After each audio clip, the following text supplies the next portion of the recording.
Bigger, better, bolder. The cold, hard truth is taking talk to the next level. Right here on Bobo 89.1 FM, Cayman's Community Radio. We are still spilling the tea and committed to being part of the change that Cayman so desperately needs. Join Sandy Hill weekdays from 7:30 a.m. for Premier Access, Cayman Voices, Truthful Thursdays, and much more. Cayman's #1 talk show is now bigger, better, bolder, and more than talk. Getting results with hot topics, consumer reports, court exposés, and more. I've come to set the record straight. I've come to shine the light on you. Let me introduce myself. I am the cold, hard truth. Now, from the CMR studio in Grand Cayman, live, direct, it's the cold, hard truth. Now, join the conversation on 345-936-2626. That number again is 345-936-2626.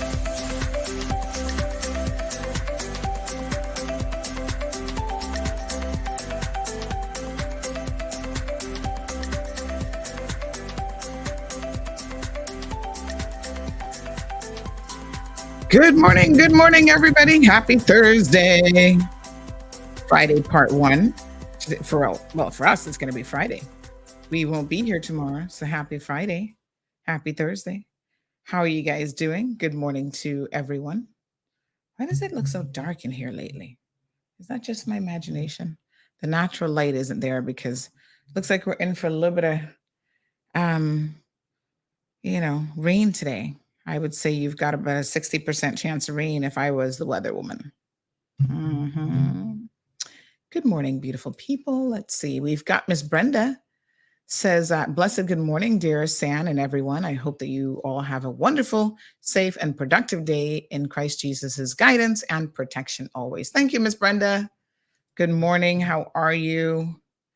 We've got Miss Patricia in the house. Good morning. Luis is here. Evelyn, good morning to you. Marshall also saying good morning to everyone. Miss Lanny's in the house saying good and blessed morning to all believers. Well, everybody. Lanny, so good to see you. She says, I love your hair. Well, thank you. I did go to the salon yesterday. Got a little color in it, so it looks a little bit darker. Miss Omidia, good morning. How are you? Oh, she says, I look slimmer and healthy. My hair can do all of that. Wow. Yes, still working on that 50 by 50, but it's fair to say we might not quite make it, but that's okay. You know, half accomplished goals means you just keep pushing forward. You don't stop and give up and go, oh man, I didn't do it, so let me just revert back to being fat and happy. No, honey child, we're going to be slim and happy or whatever. All right, we'll get there. First Lady Jayanne, good morning. Miss Morna is here. Breezy morning. Oh, God, you know what the little rain last night brought is the mosquitoes. Whew. One already bit me on my arm this morning when I was out and about walking Zeus. I'm like, oh, these mosquitoes love me. Anybody here unfortunate enough to not get bitten up by mosquitoes? Apparently, they only love certain people. And you have like a certain sweetness to you that they love, apparently. And so, yeah, I would happen to be in that category. And boy, do they love me. I mean, biting left, right, and center. How do mosquitoes bite through clothes? You ever think about the logistics? You're out wearing jeans and child, they biting right through your jeans. Next thing you know, you go home and your little bonking legs got all kind of bite marks. You're like, what? They are fierce. I don't know what's going on. But one bit me in my arm this morning. I slapped him, or I should say not him, slapped her, because the biting mosquitoes apparently are the females. I slapped her so hard, she didn't know what hit her. Boom. End of your life. I'm like, yeah, you bite me again and you'll see what you're going to get next time. Another slap. Oh my goodness. What to do? What to do? Leroy is late. He said he's going to report. He's going to report to detention. It's okay. We'll show you some grace this morning. It's all right. Don't worry yourself, Leroy. Better late than never. Siobhan is here. She says, looking lovely, the hair done. Yes, honey chow. I went and got a little bit of color and I said, she said, do you want any curls? The curls look good, but they just don't last. They go flop, especially in this weather. And I refuse to sleep in curlers. Oh, God. The things women used to have to do back in the day. I cannot even. You know, there was a time when women actually like to flat iron their hair. They actually use an iron. I was like, wow. I mean, talk about some direct heat on your hair. But I can't imagine putting my head on an ironing board and having to make sure you don't get burned in the process. Yes, they do love me. We're going to come to that, Miss Ethel. Marshall says, I don't know what it is about me, but I'm in the crowd that the mosquitoes can only find me. I can be in a crowd and the mosquitoes can only find me. Yep, I feel you. But I think whatever it is, my husband has it as well because they love him too. He's always getting bitten up by mosquitoes. And he's like, oh, certain time of night, he's like, oh my God. Someone is looking, let me ask a question here. Someone is looking for anybody in the passport office who can help to apostille a document. Are they the ones who do it? I thought it was, let me ask Mr. Manderson, because for some reason I thought it can only be done by certain people like Mr. Manderson. I'll have to double check that. But let me ask. And if you guys know, let me know in the comment section. Morning to the beautiful Daisy Anglin. Miss Dawn is here. Jazino, hello. Sandy, how are you? Miss Bonnie joining us from East End. KK, oh, that's not KK. That's somebody else joining us from Bangladesh. Oh, what's your name, sir? Sorry, I can't read the Arabic writing. All the way from Bangladesh. Isn't that beautiful? Nice. Andy says, I'm not feeling well, but Medea. Yes, chill. Sometimes you just show up to class. Good morning to Mr. Jerry Wood. Scott, sending me some private morning greetings today. How are you beautiful people doing?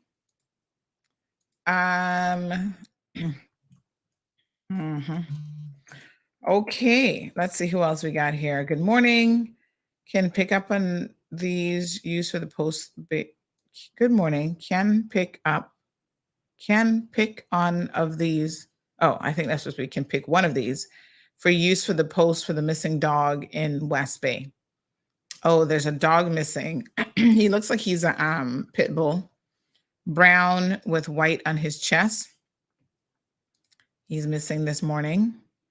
I'm assuming one of the other administrators probably can ask you to send those to me. I'll forward it to her because I don't know anything about a missing dog.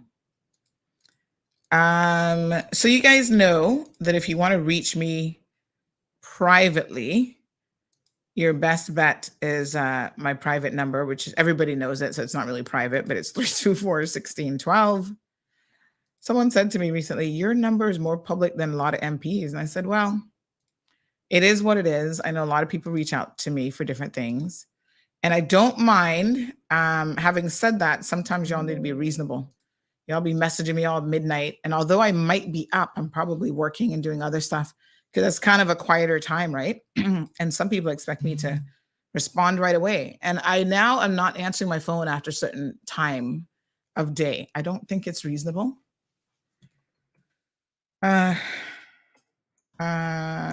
Message about a dog missing in West Bay.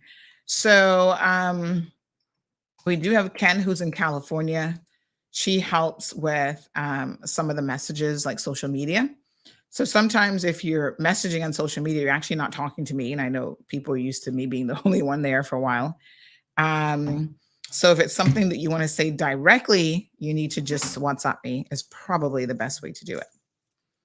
Now, let me talk a little bit about the rules around here because it occurs to me that some of you are a little bit messy. When I suppose as well, when we got started, there were things that we did in terms of like posting certain types of posts, but really and truly, we now no longer do,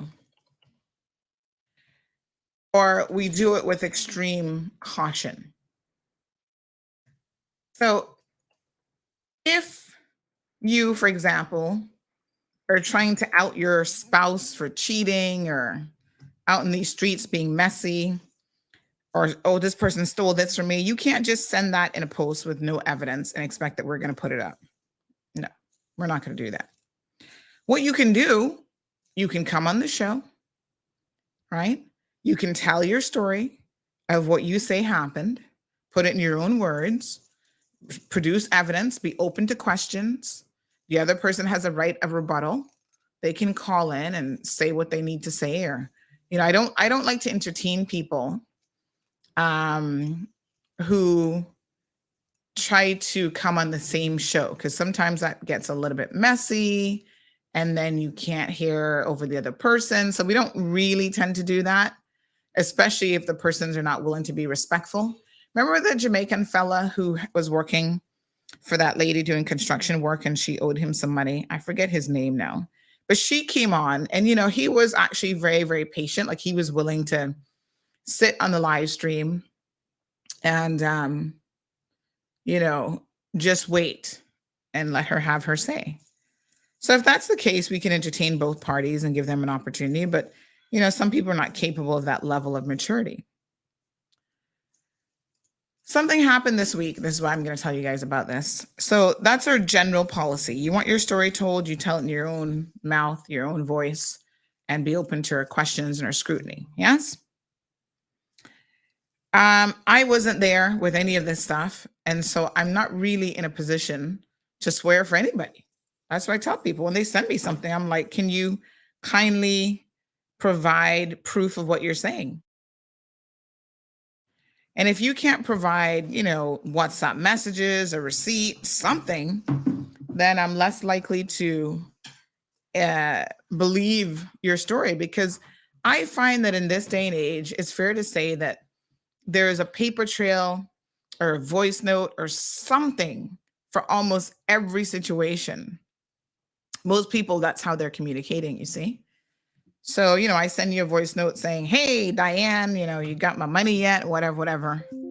I gave you some money and I need my car that you promised you were going to sell me. There's like an exchange. There's a back and forth. I always tell people, try to put stuff in writing, even if it's just a WhatsApp message, voice notes, something, because people get very, very creative when they're trying to,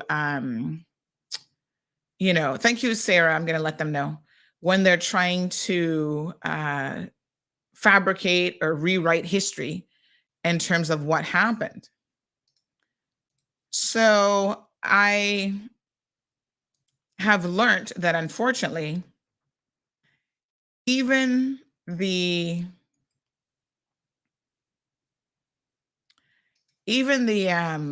most mundane sort of posts like, oh, I want to do a birthday greeting. It's so sad that everybody has to be penalized for the stupidity of one or two people. We do birthday greetings on CMR. People love it. They really enjoy the shout out. And last week, a gentleman called. I'm not even going to call him a gentleman. A man called and said he wanted to do a birthday shout out for his spouse, his wife. I said, okay, send it to the 324 number. So he sent it, and he sent it on Friday, I think. And the birthday shout out was for Monday. So I said to him, first of all, the pictures that he sent were really not the best pictures in the world. They were kind of like, and I said, this is the only picture you have of your wife? I should have known right then that something wasn't adding up. You know what? When my little spider tingling detective senses, I start to ask questions, I got to learn to really follow that inner voice more. Because I said, this is the only picture you have of you. 'Cause I said, this picture is not the best quality. It's like pixelated. I'm like, this is the only picture you have of your wife.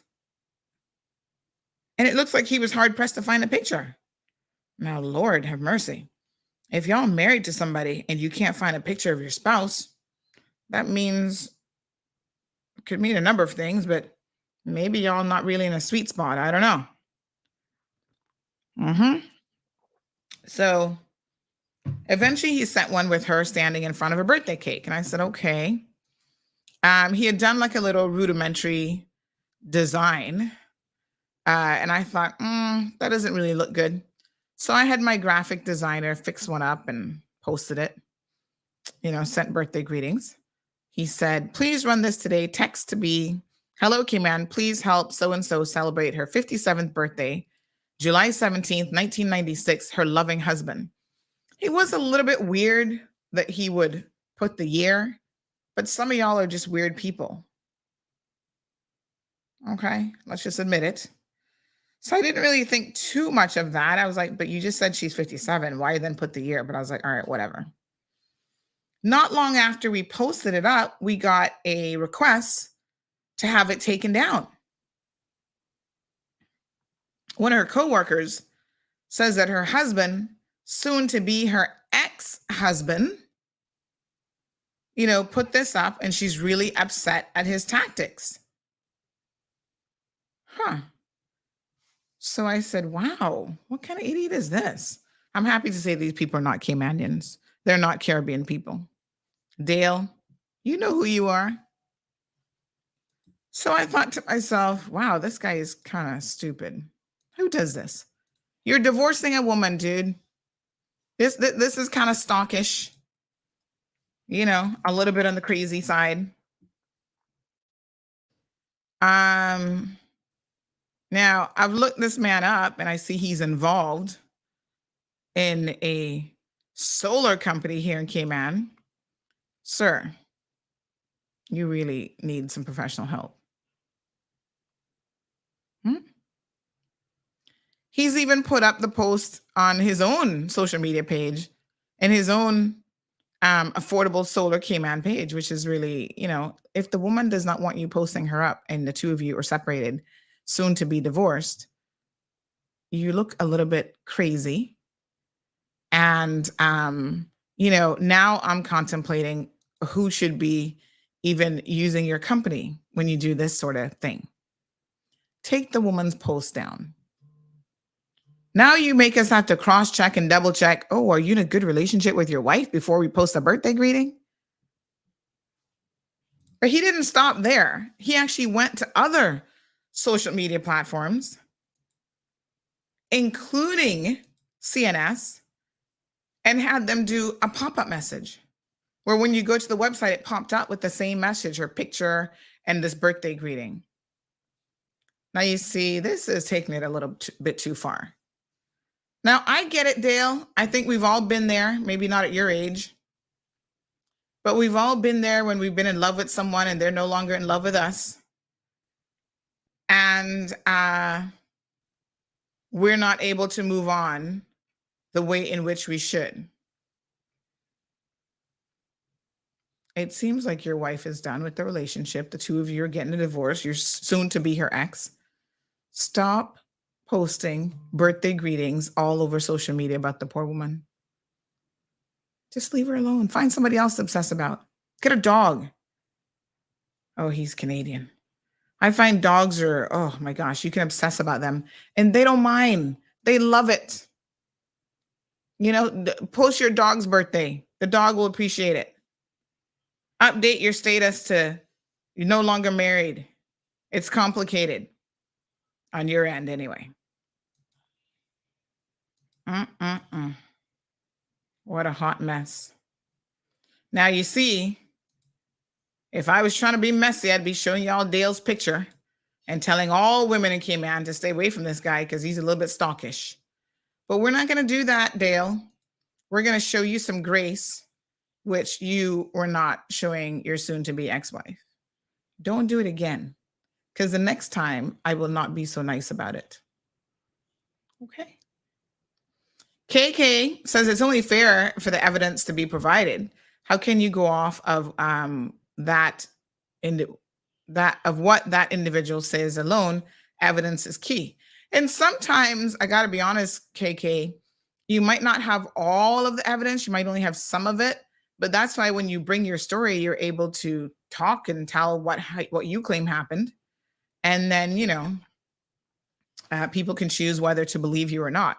I swear for no one. Let me make myself very, very clear. Not me. Okay. I am not in a position to tell your story and say, well, this is what happened versus that. So y'all tell your own mix-up stories. Dean says, ooh, child, the antennas went tingly, tingly. Yes, I was like, this is kind of weird. You don't have another picture of your wife. Like, KK says, you see, Lord, you see? Yeah. These people. Good morning, Damaris, joining us from Queens, New York. These people just be crazy. Yeah, he's bitter and upset. She's moving on. Like I said, I get it. We've all been there. Just give it time, Dale. You'll be all right. You'll find another woman to obsess about. Like I said, try obsessing on dogs and cats. They love it. Maybe even a ferret. Do we have ferrets here? Are they allowed in Cayman? They're so cute. I've never owned a ferret, but I've seen them in the pet store, and I like to go pet them and stuff. Get a goldfish. They're easy to obsess about too, but they don't really return the love that you might be thinking you need. So a dog will at least cuddle with you. He's lick you. He'll let you walk him, give him treats, talk to him. He's going to look at you with loving little eyes.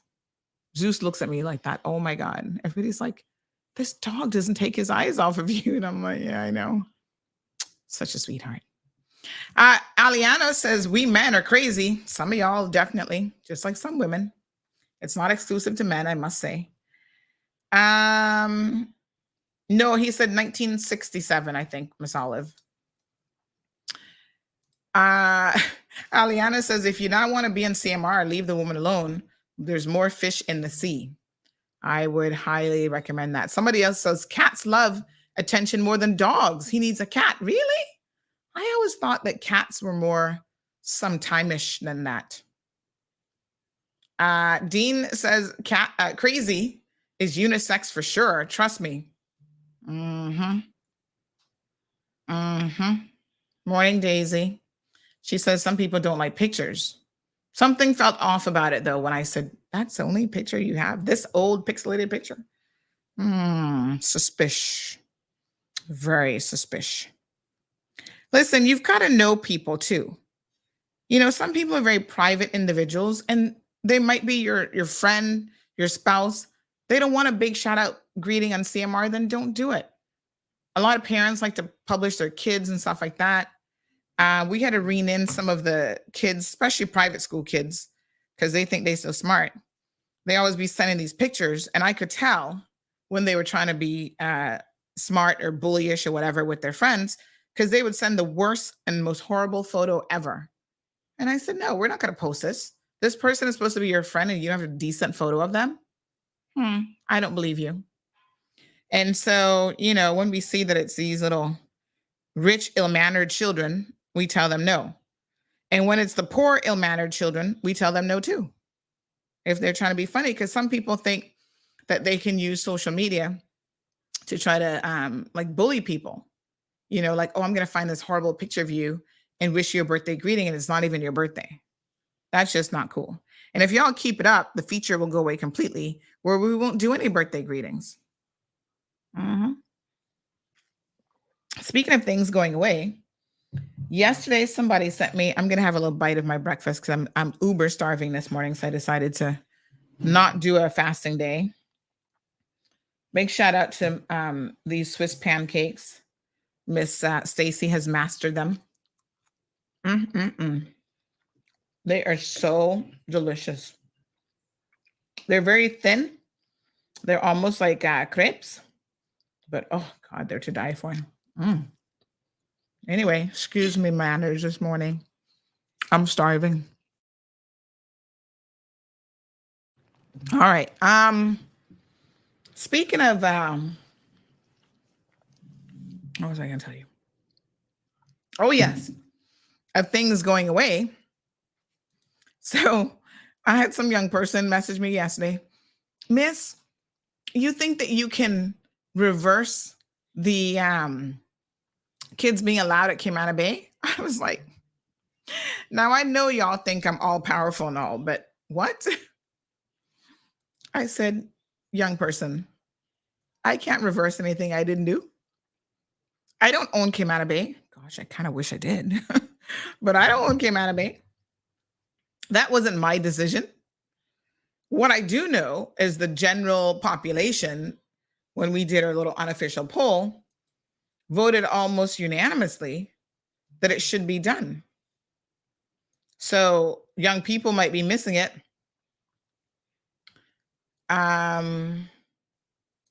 But everybody else is like, thank God. Now we can go to Kimana Bay and have some good family time. And here's the thing too, right?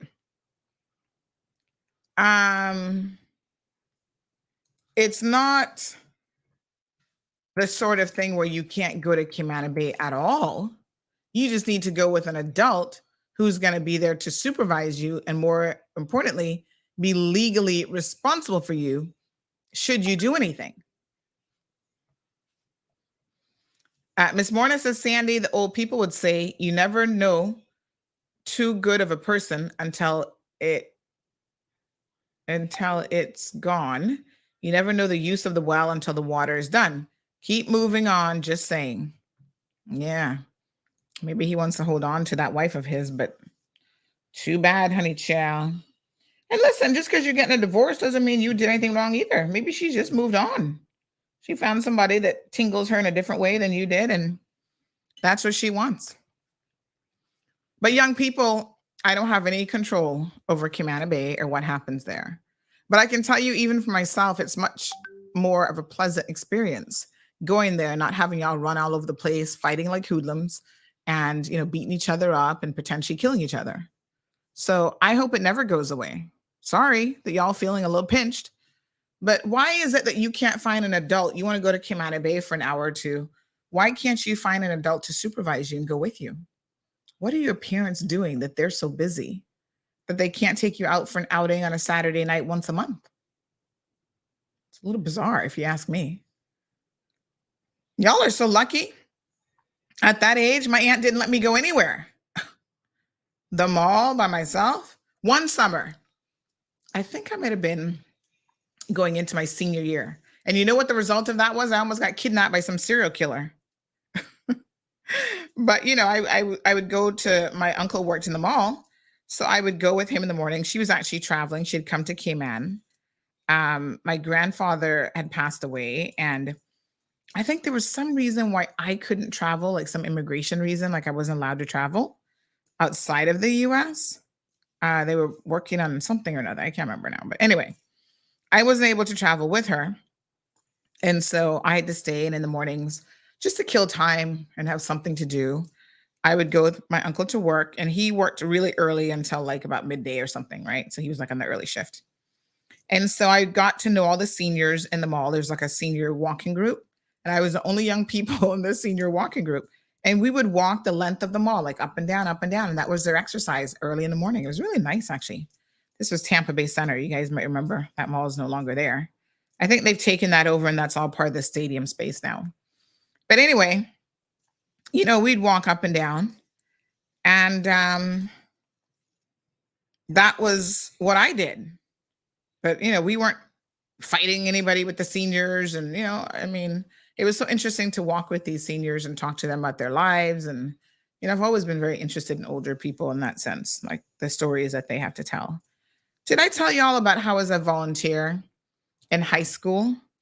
I did a lot of volunteerism in high school. I was a teen counselor. And I also used to go to there's like a program where we went to the senior home and we would read to them. So we could pick up the newspaper and like read to them. And, as part of like what we did for school community service. And I remember one time I had this old man that I was reading to, really, really polite. And I got my newspaper And I'm like, okay, I'm going to read this to you. Is that okay? And he just sit there politely nodding and whatever. And I was reading story after story, and I'm like, okay, well, he's not really saying much. Maybe he's just quiet, you know. So when it was almost time to go, I was like, okay, sir, you know, our time is up now. We're going to be leaving. He's like, what did you say?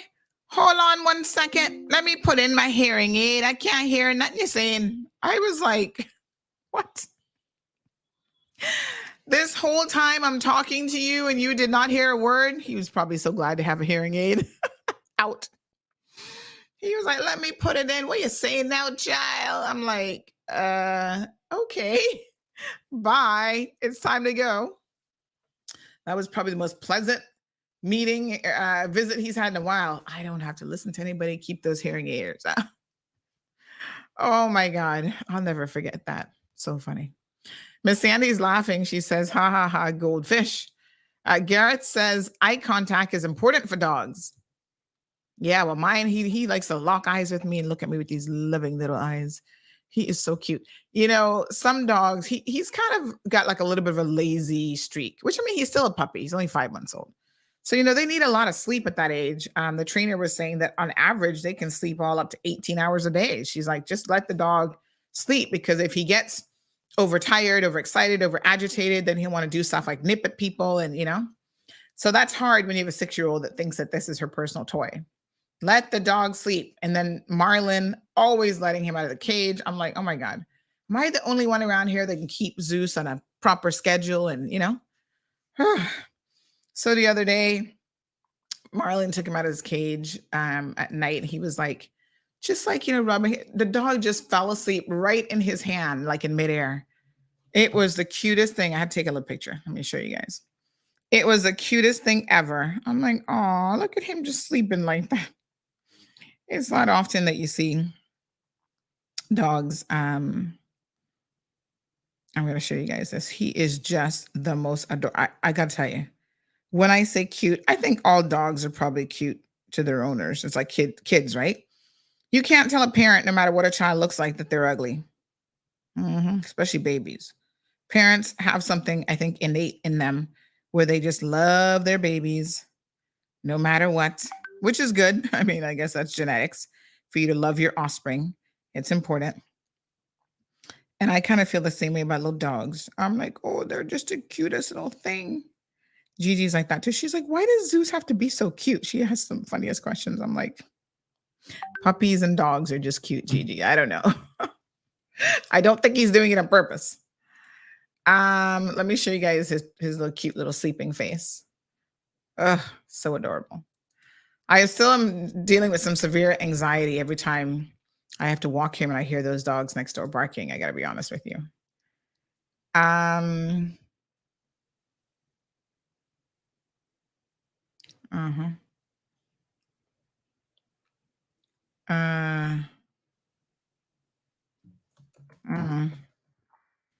So, this is so funny when people post stuff like it's breaking news. I'm like, oh, that news is about 3 days old. So, let me show y'all my little Zeusy. Hold on. Hello, Juliet. Gareth says cats show their own kind of loving, but they still can love you just the same. I've never been much of a cat person. I got to be honest with you. I don't know. They're a little bit too aloof for me. Like they don't really need you until they need you. You know, dogs always need you, and they're just like, yes, I'm here for you. I love you. Let me just cuddle with you. Cat's like, yeah, if I feel like it, you know, whatever. So, they're just different. Let me see. Here's Zeus in all of his cuteness. Look at this. We need to get him a modeling contract. Look at that little face falling asleep in Marlin's hands. Is he just not the cutest? I mean, literally, he was out like a light. He's like, oh, I'm tired. And I said, put him in his cage so he can sleep. The dog is obviously tired. No, I'm just going to hold him. I'm like, oh, Lord, you people. That's his cute face. He's so cute. All right. Do we have any updates on the hit and run Penny and Robertus? Anything happened to them yet? Police, RCIPS, has it been 4 days? Have you gotten back to work where you can actually start to investigate? You see, they waited so long that, of course, they can't get him on a DUI. Mr. Goodluck, good morning. Says good morning after yesterday's show. Does that mean the little fella you banned from the show can come back? Because technically, everyone partaked in the whole discussion from start to end. Good morning, Cousin Mark. You're live on the radio, which is where I'm sure you're probably not trying to be. I said you are live on the radio this morning. Showtime. Oh, am I? Yeah, say hello to everybody in the Cayman Islands. Greetings, everyone in the Cayman Islands. Hope you're having a blessed day. And that's all I have to say. I'll call you after the show. Okay. All righty. Right. Bye-bye. All right. Bye-bye. Ooh, honey child. People be calling me, forgetting I got a talk show. Who are you talking about, Mr. Goodluck? You can't be talking about Jonathan, because that's not why Jonathan was blocked. So make sure you get your facts straight now. I'm just saying. Everton says, yes, get some fish. I have a beautiful fish pond. See? I'm telling you. And I've seen fish seem to like, it's weird to think that a fish might have emotions, but I've seen like goldfish have bonds with people. Like they recognize their owners and stuff. And even the ones in the wild, like people throw them back and they'll come back swimming back to them. Like they don't want to leave. So I think you could teach a goldfish to love you. Maybe even more than a person. Omeria says, I have an African gray parrot who talks back to me. I'm obsessed with him. Ooh, I think they're pretty smart too. Parrots are actually, birds can be very, very smart. Mary had a bird. I forget what kind it was. It was some kind of parakeet or something. And that parakeet was obsessed with her. Loved picking in her hair because she's got long, black, flowy hair. Would be like kissing her in the neck. Mary, what was that bird's name again? Oh, Lord. Let me ask her. I forget his name now.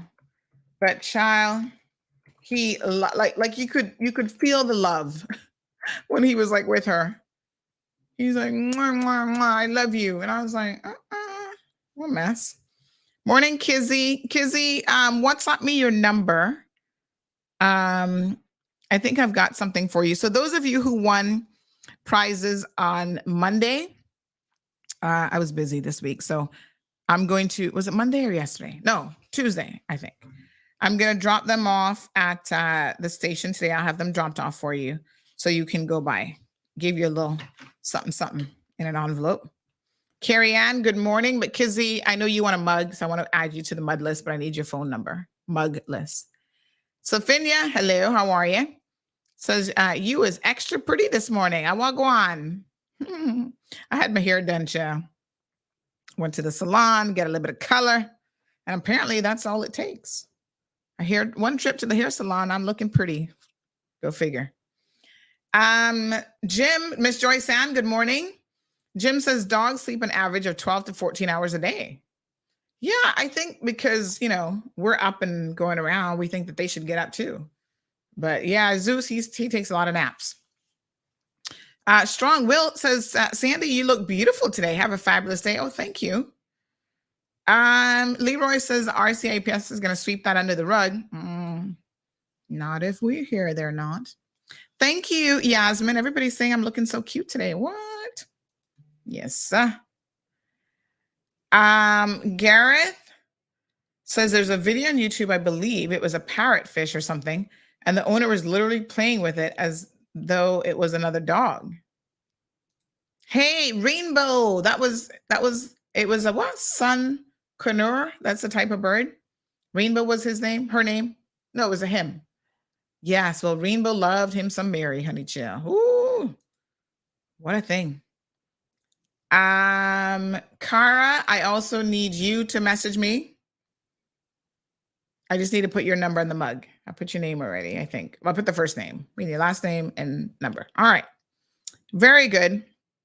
Good morning to everybody. Hope you guys had a fantabulous night. So On Monday's show, we were talking about this guy. Let me show you all this message that I just got. Like I said, y'all be posting stuff like it's breaking news. I'm like, oh, that's old news. So somebody just sent me this and they're like, question mark. What is this all about? I'm like, child, that was Monday's show. Y'all gotta keep up now. This person, Don Julio, says Cayman Airways employee in the cargo area, 28-year-old, was arrested for being one of 2 assailants in armed robberies a few weeks ago behind Burger King in McGrath Center. According to police, Adu, his walk was key to identifying him as they received tips from people who knew him. It was also known that he had recently married. Well, y'all know this story is old because we covered this on Monday's show. And you know what is so funny? Y'all remember when we first went over the videos the day after the robbery happened? And I told y'all, look at how this man walks. Now, he might have gotten upset because I think I called him fat and chubby, but he is fat and chubby. His walk was a dead giveaway. Boy, some of y'all not too bright. And yes, he was working at Cayman Airways, but I can tell you that as of Tuesday, he no longer works there. Cayman Airways must have been like, oh, we getting all this bad press on CMR for having a alleged robber employed. We need to let him go. Now, you see how y'all mess yourselves up? You could have stuck with your decent, honest job. How much money do you think he got from McRuss? $500, $1,000? I heard it wasn't very much because McRuss not keeping no money in the drawers anymore, thanks to y'all robbers. Y'all so stupid. You're going to throw away your life and go to jail for probably 10 years over $500 or something? Now, this is the very definition of stupid. Seriously. There's another guy, too, who was recently arrested. I think this one was a police chase, and there was a gun that was recovered when the police finally got caught up with him. And he also works Cayman Airways. I'm just like, wow. Y'all love your Cayman Airways, huh? Don't be messed up our national carrier, neither. They have a good safety record and, they deal with a lot of cargo. So don't y'all be going there as criminals and trying to make it look bad for everybody. Keep an eye on y'all over there. Big shout out to Cayman Airways. So now he's penniless, jobless. I was also trying to find out exactly who his mama is and who he is. And I heard some people saying, oh yeah, we've lived next to him before in the neighborhood, whatever. And not only is he, potentially, because he's still innocent till proven otherwise, but boy, it gotta be hard for people to see you walking and not know that that's you, Jill. And I think they got some other evidence too, including the vehicle. He don't look like he too bright. Somebody needs to send him back to elementary school. But I understand he's also abusive towards his same wife, keeps getting her pregnant and beating her up. Such a pretty girl. Why would you let anybody that look like him touch you, much less anybody else? Women, don't let anybody, and I don't care if it's man, woman, cat, dog, the rat that living underneath the baseboard, don't let nobody put their hands on you. You are worth so much more than that. Okay? I've never had a man stupid enough to try me. Because, as Mr. T would say, I pity the fool. Now, men are stronger than women normally, so I wouldn't say a man mightn't think it or he mightn't try it once, but at some point he got sleep and he got eat. And one of those times, something gonna go down. You better believe it. Oh, I tell you, I don't know how people get in relationships and they allow other people to control them and beat them up and, make you do all kind of stuff that just degrades you as a person. And then you bring children into this. This is why I'm so, ugh. So there've been some videos on social media that have been circulating. I cannot show you the videos because they are triple, quadruple X.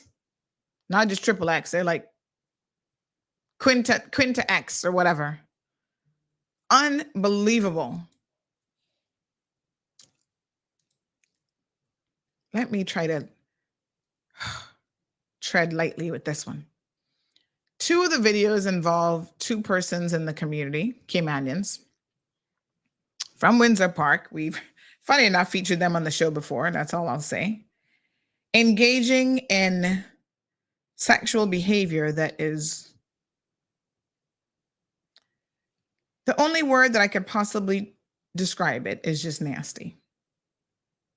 I don't like to judge y'all what y'all do in the privacy of your homes, between the sheets, because everybody might be a freak between the sheets. I don't know what floats your boat, not gonna float mine, etc.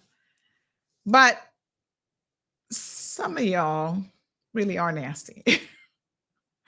You'll do anything, and you allow men, again, that's why I'm mentioning this in this vein, controlling, abusive men to do anything to you and record it.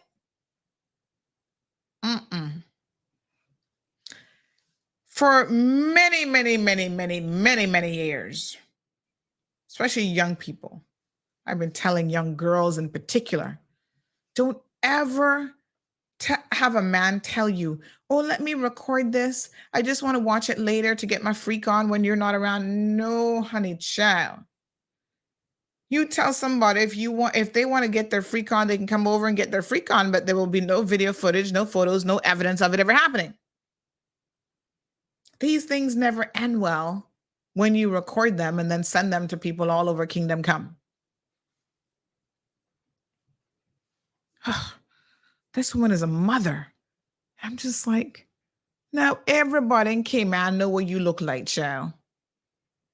And know what this nasty man be doing to you. And you allowing it. And trying to pretend like you enjoy it. It's not no Pornhub. If y'all want to be in that business, go somewhere else, honey, child. In this day and age, you've got to know that none of these things are private. You send it to 5 people, you might as well send it to all of Cayman. There's also one with a foreign national enjoying himself with another male. And again, I didn't know who the heck this man was, but now I know his face and name, and I don't want to know. And it was clear that he was doing the recording himself, it seems like. And at some point, send it around to people? Jesus, peace. Come on, man. Don't let people be in your business like that. Somebody said, oh, and they like to dress up and go out and pretend. This is what Caymanians can do now, child. They be like, oh, you so nasty. Every time they see you out in public, oh, I don't know where you're trying to put on all these rings on your finger, fucker. You just nasty, honey, child. You're not cute. You look greasy all the time. And now on top of it, you're nasty. No amount of dressing up. Somebody said, and imagine he be going out with that seam out, be trying to talk to people and get proposal. I'm like, listen, I don't want to hear it. I do not want to hear it. There's certain things I don't even want to think about. Oh, Jesus, peace. Ugh. I need to take a shower now after thinking about that. But this is what you do when you record stuff and you put it out in the public domain. And for the record, I don't care what y'all say. Oh, I only posted it on my page. Somebody said that to me this morning. I only posted it on my page. And I was like, y'all, you can post something on social media just on your page and you think it's private? Yeah, Doc. I don't think so. He's like, what the heck? I can't believe how y'all think. Jeez. Women in particular are always the ones who are going to get the bad end of this stick. Don't record your business. There was one floating around a couple months ago. This guy worked Cayman Airways, funny enough. I guess Cayman Airways just has a lot of people working there, child. Some of them kind of freakish and some are criminals. And this woman had posted on Facebook that her boyfriend that she'd been in a relationship with, she found out that he was gay and she didn't know. And So she was outing him and his lover. And it was all over social media, including the chat conversations between him and the lover. Oh my gosh, about what they want to do to each other. And she had screen grab all of that and put that on Facebook. And then next thing you know, people grabbing it and it was going viral on WhatsApp. Listen, I'm not encouraging any kind of bad behavior, cheating and whatever, but I know y'all are human beings and some of y'all can cheat no matter what. My God. If you're in a relationship with someone and you're cheating, do your best to cover your tracks. Don't be saving the messages. All these things now have, disappearing messages and whatever. But no, y'all be saving them because you want to go back and read what the person said to you. Well, if you can read it, that means other people can read it too. And lo and behold, the girlfriend that doesn't even know that you're into men now blasting you all over social media as you're talking all kind of nastiness to your side piece. And then everybody in Cayman knows, wow, what a mess. It's ridiculous. Oh, we've had some messiness over the years in this little community. And I suppose it's not going to end, but I encourage you at the very minimum, don't let there be a recording. Let people's minds wonder about what you might be doing behind closed doors. Don't make us have to look at it and puke afterwards. I'm just saying. All right, let's move on from that conversation. I had to address it though, because these are the things that are happening in the community. Some of y'all know exactly who and what I'm talking about. And so, it's disgusting.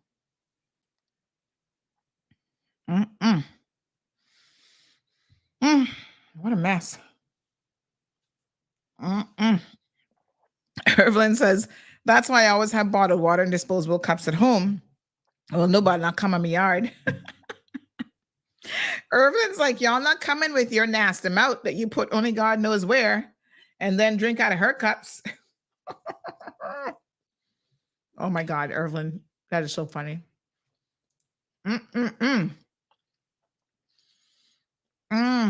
Garrett says, why would you even date someone that you're not even attracted to? It makes no sense. Well, I think a couple things happen, Gareth. I mean, he might be attracted to the woman and the man at the same time.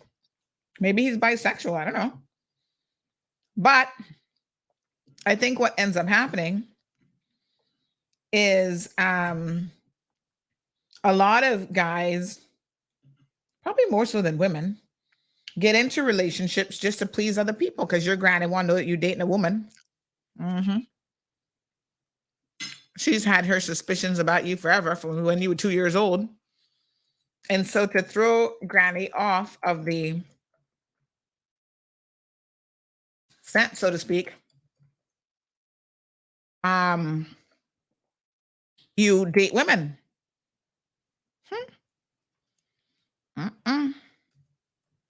What mess? Well, I don't know what to say. Because then you can't help yourself. You know what I'm saying?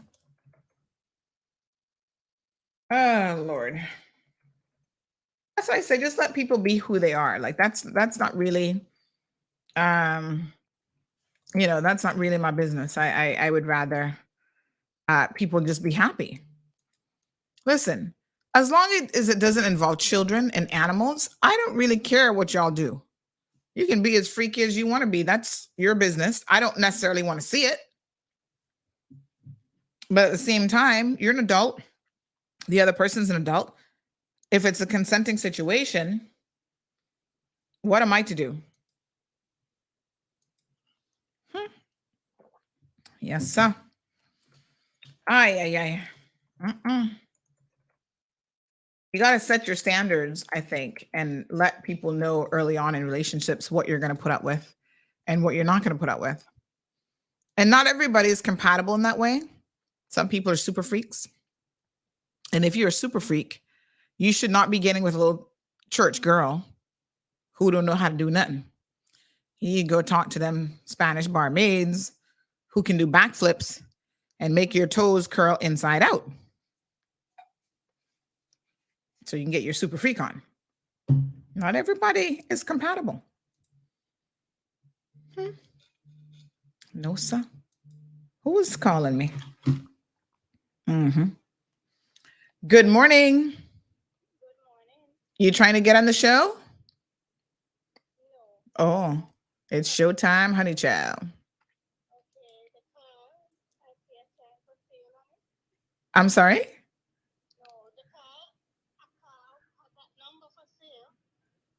Okay, I'll call you back after the show. All right, darling. That's so funny. Leroy says, get a prime full of coffee. A senior lady says, Lord, can it be done that way? Says Dean. Sandy says, Granny was always right. Oh, girl. You know, a lot of parents and grandparents and stuff, they know their children. He was always, you know, a little soft and whatever from day one. That's what I'm telling you. You can't choose who you are in that regard. Okay? You just are who you are. And they still be like, oh, we're going to sign him up for football, trying to toughen him up. We want him to be a man's man. Well, he might be a man's man, but in a different kind of way. Leave that little boy alone. Let him be happy. Y'all be trying to force him. You need to get married. I know of gay men who've gotten married. I'm like, why are you getting married to a woman? You know you're not into no women like that. What is this? An arranged marriage? Marriage of convenience? She's going to pay you 10 grand and then you get status in her country and she gets status in your country? Y'all know what time it is. I'm like, no, sir. And lots of that going on if you trust me.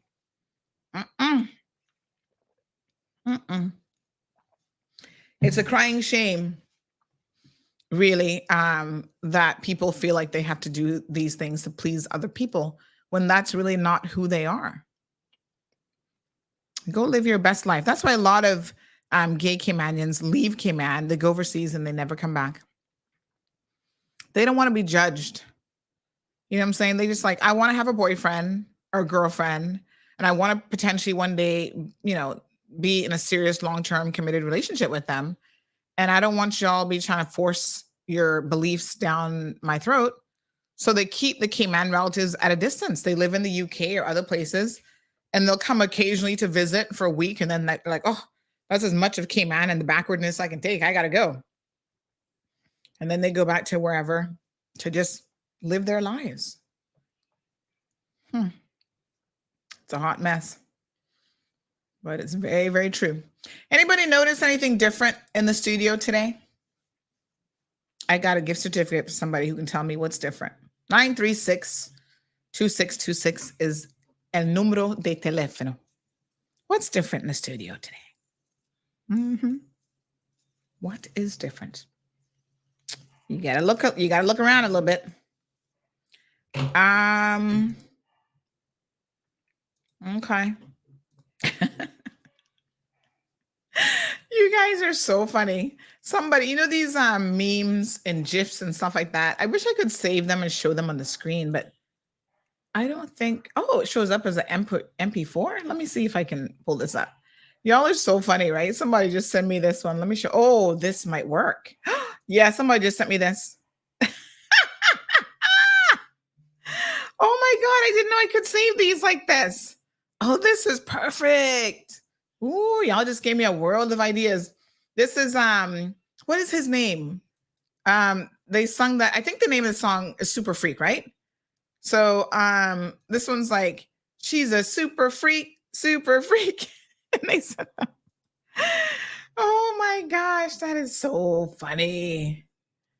All right, so people are guessing, but you got to call in. You got to call in. Y'all haven't gotten it yet. Nobody's gotten it, but y'all got to call in anyway. Ay. Nope. Y'all got to call in. I'm waiting for y'all to call, honey child. Okay. Good morning. Nope. No. All right. So listen, let's talk about these slumlords while y'all still trying to guess what's different in the studio. Someone says, blessed good morning, Sand dearest. I agree. You are extra pretty today. Aw. On a different note, thanks for the FFS. Yes, voucher. Really appreciate it. Can collect same time as I'm collecting my CRMR mug for my sis. Oh, there might be a shortage of mugs today. Morning, caller. What do you think is different in the background? The bike. No, the bike has been there for a while. All righty. That's not it. Good morning, caller. What's different in the studio today? Uh-oh. Call back, honey child. You might have had the answer. No, it's not the bike. But there is something that's different. The mic on the light. What mic? This mic? No, this is always here. Nope. I don't see no right answers yet. This one got y'all stumped a little bit. Good morning, caller. What's different in the studio? Uh-oh. That one keeps disconnecting. Who's that trying to call me? Oh, gosh.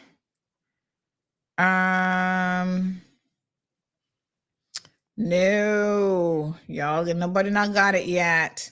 Oh, that's Rick. What's his name? Rick James? Is that his name? All right. Another caller. Good morning, caller. What's your guess? The on-air sign? No, believe it or not, that's always been there. Well, see, we're always looking at you. It looks new? We're always looking at you. Oh, you're always looking at me. Oh, gosh. and now that you're celebrity status. Oh, my goodness. Don't make me blush. Thank you. Thank you so much. Caller, you trying to win that prize? Hello? Oh. Something given away. You got to call the show number and you got to guess. All right, dear. 936-2626. Good morning, caller. Good morning. What's your guess? Three flags to your right. Nope, those flags are always there on the computer screens, believe it or not. I saw two flags before. That's not it. All right. Hello, caller. What's different? Uh-oh. I think I missed that one. All right. Let me see. Don't forget, the number to call is 936-2626. Give us a call. Okay. Let's see. Hello, caller. Uh-oh. Hello. Hi. Hi. There's a blue light at the back. Nope. That's been there a long time. Okay. Hello, caller. What do you think is different? Is it a double monitor? Nope. It's actually 4 monitors, but they've been there forever. Okay. All right. Hello, caller. What's your guess? Sandy, is the light around that plug there? No, ma'am. That's been there forever. All right, folks. Nobody's getting it this morning. Morning, caller. Is it you that's different this morning, Sandy? No. No, I'm the same old me, honey chill. Anybody else? Good morning, Is it the lights around the flag? It's not the lights on the flag. They've been there a long time. This is something that was not there yesterday. Good morning, caller. Is it that white thing behind the 2 monitors with the hexagonal pattern? Oh, no. Oh, that's the wall. No, that's the wall design. Nope. Okay. I'm going to help you guys out and give you a hint. One person has gotten it correct in the comment section. I'm not going to say which one. Good morning, caller. Hi, Sandy. Hi, honey. I'm not wearing new glasses. Somebody says, are you wearing new glasses? Nope. What's your guess? Sign behind your door? The sign behind the door. The Cayman Mall Road sign? Yes. No, ma'am. That's been there for years. Oh, Lord. Good morning, caller. What's your guess? Sandy, it's Yes. the on-air sign. Nope. That's been there a long time. I've been there long time. Yeah. Oh, well, I just noticed that one.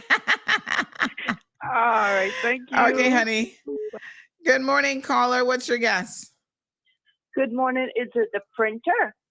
No, believe it or not, the printer's always been there. Okay. Yeah. Wow.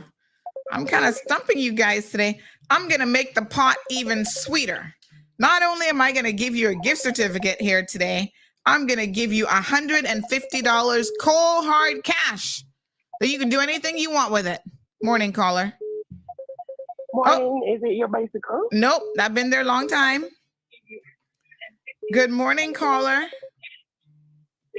You're using one mic. Sorry, I can't hear you. Say that again. You are using one mic. You move the rest of the mic. No, that's not it. Okay. Oh, honey child, y'all must be don't want my money. Good morning, caller.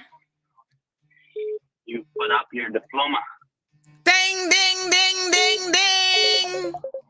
Ding, ding. Hold on, let me find my little applause button. Oh, wait a minute. I can't hear the applause button. Can you hear the applause button? What happened to my applause button? Oh, hold on. Yeah, there we go. Yes.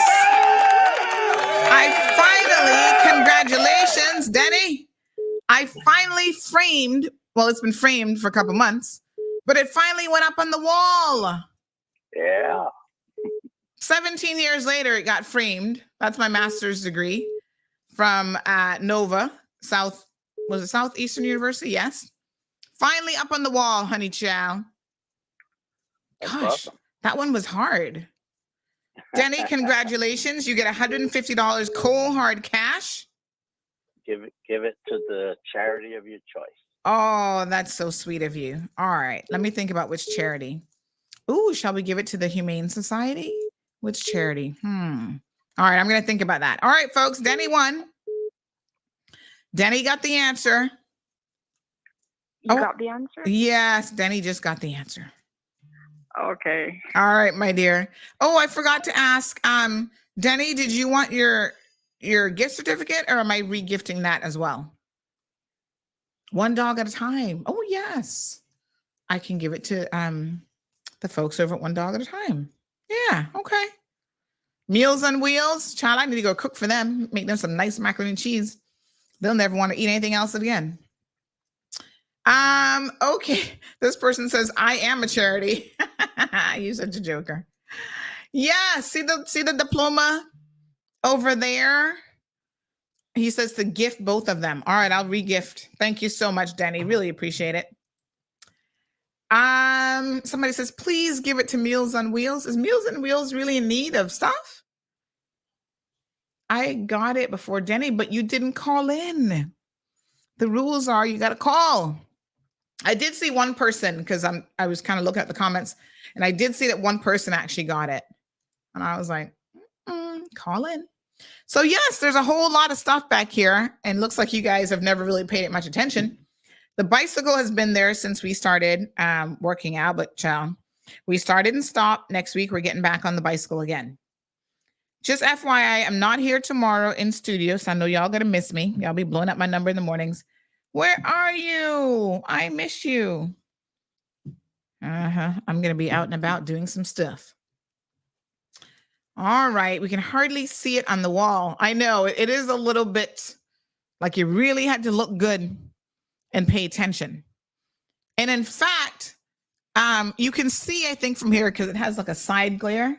But when you look at it straight on, it doesn't even look like it has glass on it. So when Marlon was putting it up last night, we had a guy come and drill the hole because it's a concrete wall.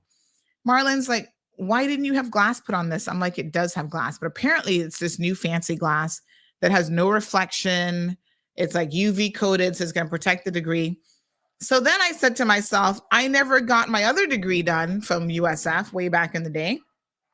So, oh no, wait a minute. This is the master's degree. No, I'm going to do the law degree next. I'm going to take that one and get it framed. Yes, because I can do the degree and then the LPC, the PPC certificate. I'm going to get those put in a frame too. I just never got around to it 20 years later. Actually, I think it's been more than 20 years since I graduated from law school. When did I graduate from law school? 2000, I think. So that's 23 years ago. Oh my God. Feeling oldish.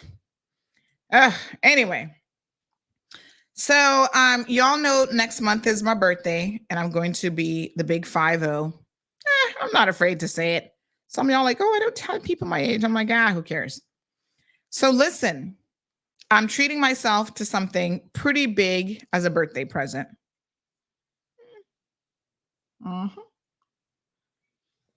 Yesterday, I got a phone call.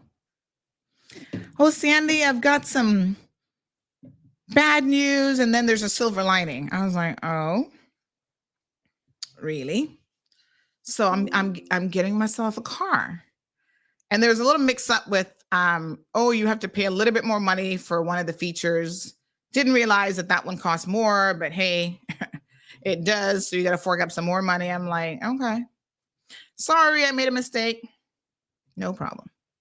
I'm not gonna get upset over it. These are just material things after all. It's fine. And they're like, the silver lining is your car is at the port. I was like,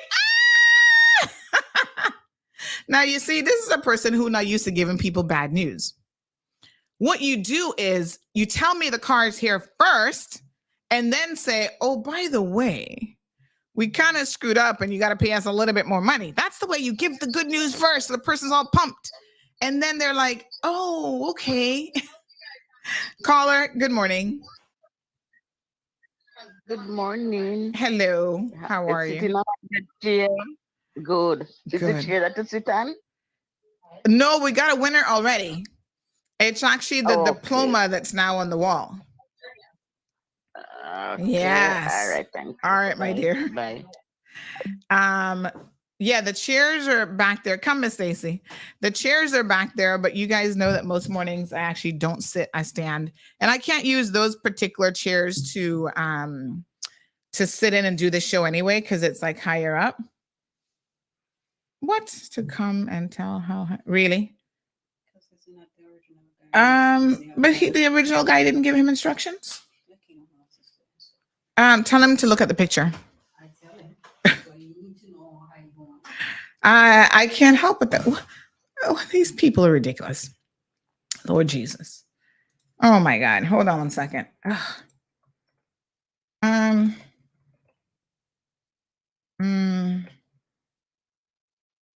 Workmen. Tell you what, they are special sometimes. So yes, so the car is here. I'm so excited. I am so excited. I'm like, oh my goodness. You know what is so funny? Let me see if I can help him out here with some instructions. I don't know why this is just let me see. Okay. Yes, so it's here. It's on the port. I was like, I'm so excited. Now, here's the funny thing about it. You know, I'm selling the other car. And so when I'm trying to see something here. I need to show this guy a sketch apparently, because he has no clue what he's doing. When I sold the other car actually quite a while ago, over a month ago.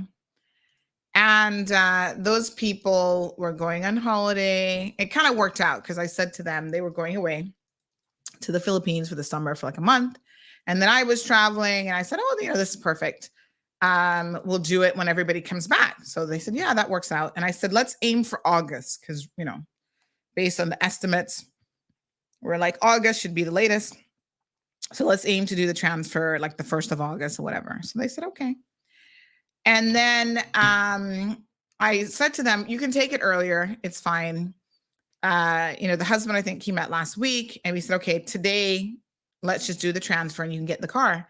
Little did I know that I was going to get a call yesterday that my car is here as well. So the timing is perfect. I have access to the car, so I wasn't really that worried about it. But yeah, I'm super excited. I'm treating myself for my birthday. That's all I can tell you. Magdalene, it's going to be a color called Alpine Gray. I still am a little bit like waiting to see exactly what that color looks like by this particular company.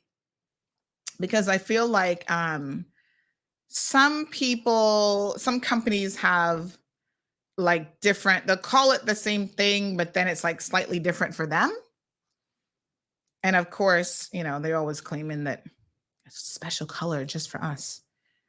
Let me see if I can show it. Like I've seen, there's a whole slew of like, they're almost like a matted color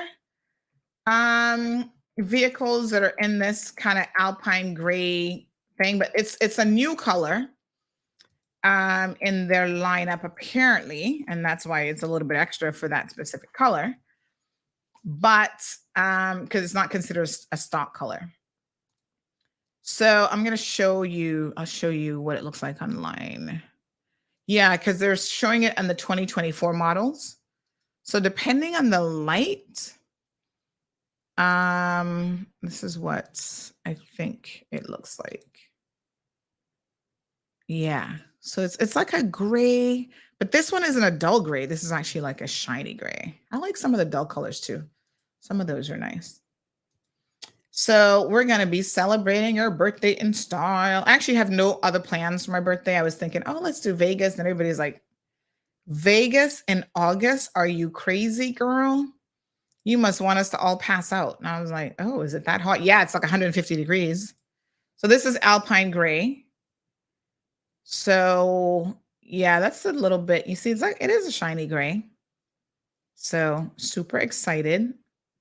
I don't think that anybody on island has it in this car. So it's kind of hard to, because like I said, every manufacturer might do a little bit something different, but more or less that's the color. I actually wanted another blue car, but the new blue, well, it just wasn't available. So I had to compromise. So I was like, yeah, okay, whatever. Yes, August 18th, rolling on through, honey child. Michael, you get the award for being the funniest comment of the day so far. He says, did you buy a McLaren to show off to Mario? Hell to the no. Yes, JD, I'm going back to the Benz. A McLaren. You see, I could understand spending money on a car like a Benz. Yes, it's a luxury car. You're going to spend a little bit more. $300,000 in a car, I would have to be a gazillionaire a couple times over to even think how that makes any sense. I mean, I get it though. I get it. Like if you have that kind of money, which this particular dude doesn't, Mario doesn't, but other people have that kind of money. I mean, yeah, like, okay, whatever. Yes, Anita, the most important thing be that education that you need to get first, those diplomas. So, yeah, I'm excited. But I told the dealer, I said, listen, don't give me the keys. Don't let me see it. Nothing until two things we need to do. Ceramic treat it, because, the ceramic treatment's important for your car. Can be harsh on cars. And also tint my windows because the heat be real. And we always do legal tint on my cars. I never do any illegal tint because police are not about to pull me over talking about, oh, we need you to pull off the tint. No, not today, Bobo. So legal tint out my windows, do the ceramic treatment. So probably early next week, I'll actually get the car. And then I'm going to put my dash cam in. Because y'all know we need 360 coverage when we be driving around in the crazy streets of the Cayman Islands. It's like playing dodgeball. Woo, move out of the way. Somebody's about to hit you. So we'll get that put in right away as well. I've got a guy who does all that stuff. He's like really good. So excited. I'm like, my birthday present is here. Aliana says anything over $100,000 is ridiculous. I agree. Mirror tint that pimp it out. No, I'm not like a pimp out your ride kind of person.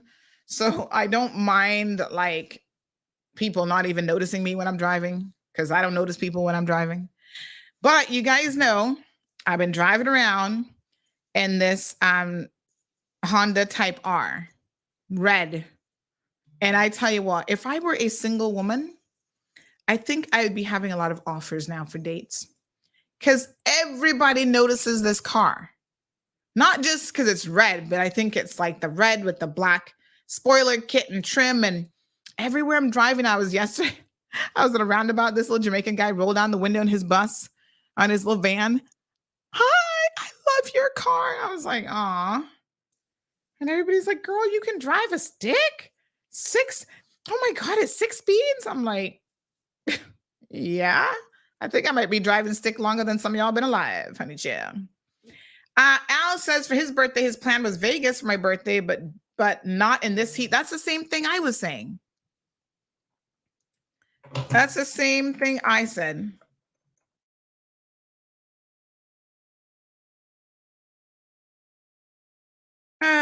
This man with these shelves.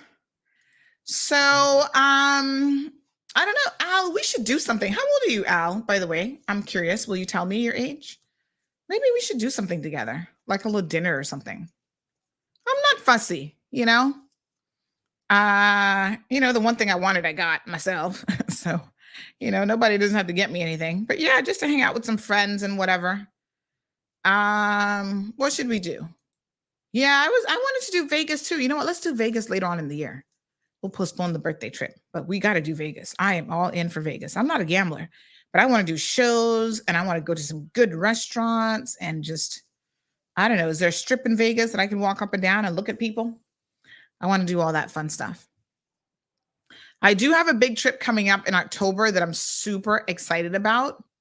I'm not telling y'all where I'm going yet. After the trip, I'm going to tell y'all. It's like on my bucket list of places to go.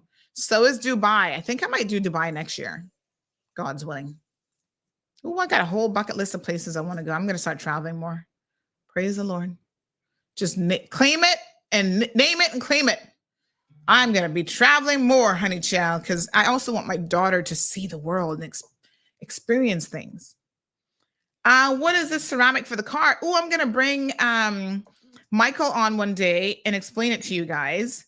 It is like a protective coating for your vehicles. And I have it done for years now. I've had it done in all of my cars. So he can tell you all about it because it's a little bit technical. August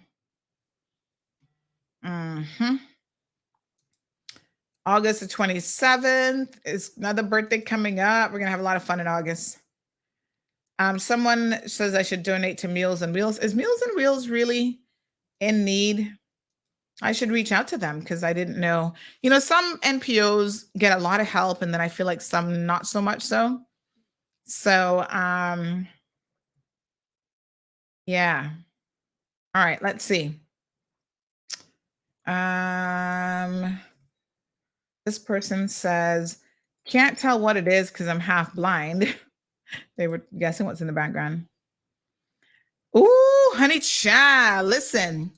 While we are in, oh my gosh, somebody won the power lottery already? No, I was going to buy a ticket. Oh, well, there goes that. One winning ticket for the $1 billion Powerball jackpot. Can you imagine being a billionaire overnight? Well, taxes deduct 40% of that. So Uncle Sam gets his money before you get yours. Look at that. $1 billion and only one winner. So after 3 months and 38 drawings without a winner, someone has finally hit all 6 numbers in a Powerball drawing, winning $1.08 billion. Oh my God. Wow. Yeah. That's crazy. So even if Uncle Sam takes half of that, that's still lots of good money. Oh my goodness. What would I do with that kind of money? So many fantastic NPOs to help. I'm going to splurge a little bit. I'm not going to lie. I'm going to treat myself to, what do I want? I don't even know what I want. I feel like a house that's too big is more of a hassle than anything because you got to pay to maintain it. You got to pay a bigger CUC bill. You got to pay people to be cleaning it and all kinds of. I'm like, only so much space you realistically need. So that's pretty good though. Congratulations to whoever that is. All I know is they better try and get a company to give them financial advice because so many people have won crazy amounts of money and then they end up wasting it all. A few people won $1 million in Florida. So this person's saying that they need to check theirs to see if they might be $1 million winner. Heck, I'd take $1 million too. All right. Are you still going to talk about slumlords? Yes. Let me refocus my thought processes this morning. Thank you so much. Slumlords. I'm getting so sick and tired talking about them is a problem. There are so many of them. You know, I don't even know what to say. Let's have this guy call in. Hold on. He sent us a story yesterday that was like a mile long. Let's have him call in. I think it's a him. I don't even know. I think it's a man. About these slumlords treating people like, I don't know what. Let's do it. Something has got to be done. I think that unfortunately we cannot leave it up to people to be decent. They are just, government is going to have to regulate this. But I figure the same way that government can regulate tourist accommodations, there has to be a way to regulate the rental market otherwise as well. Good morning, caller. Good morning, ma'am. How are you? I'm not bad. So you contacted me about what I'm going to call a slumlord situation.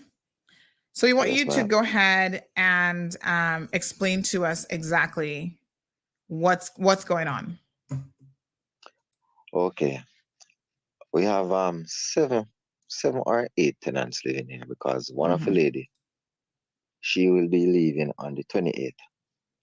I've been noticing over a period of time, whenever the bills come, they cross out the name, they cross out the account number, and some of the valuable vital information. But you know, whatever they send the bill, they tell us what we are supposed to pay.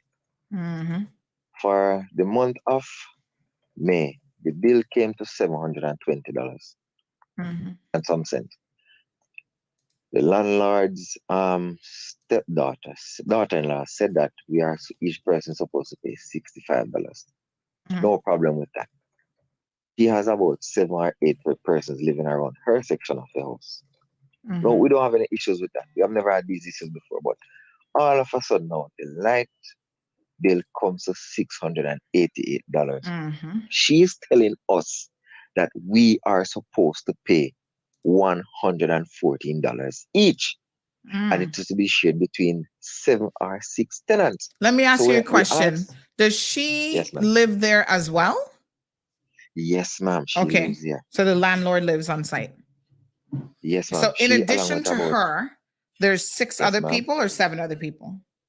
7 other, or 6, I think it's 6 other family members. Okay. And the tenants are different on a different section of the house. So we said, so she has 6 family members and tenants? Yes, ma'am.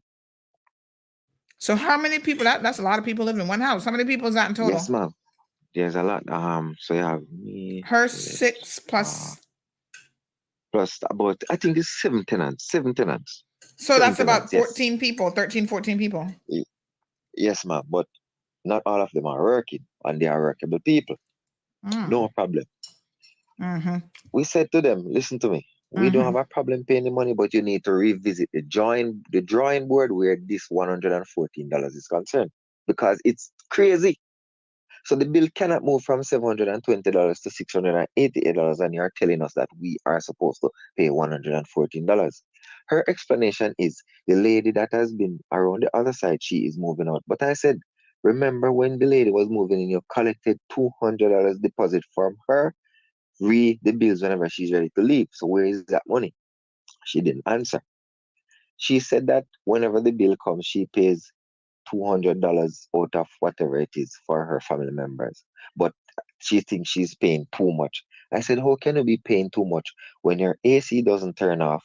You use the light, you use the water. Nobody has any issues. You have a washer. We don't have any. We have to go to the laundromat, but I don't go. I take a bucket and I wash my clothes because I wear only white. Mm-hmm. It's like she has a problem. She doesn't want me to wash. I tell her no.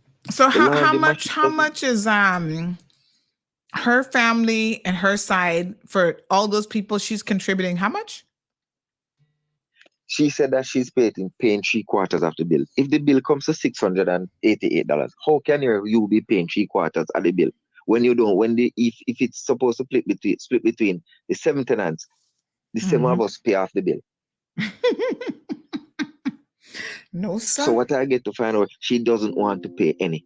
About 3 weeks ago, she took out the face basin because she has a brother that is the owner of this house. He's sick. Nasty people. He's sick. He's sick. So they took out the face basin so that they're going to get a new one. Sick in what way? Sick in his head or sick physically?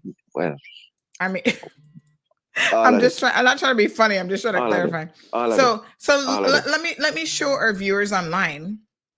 There is a bathroom. Now, all of you sharing this bathroom or how many people?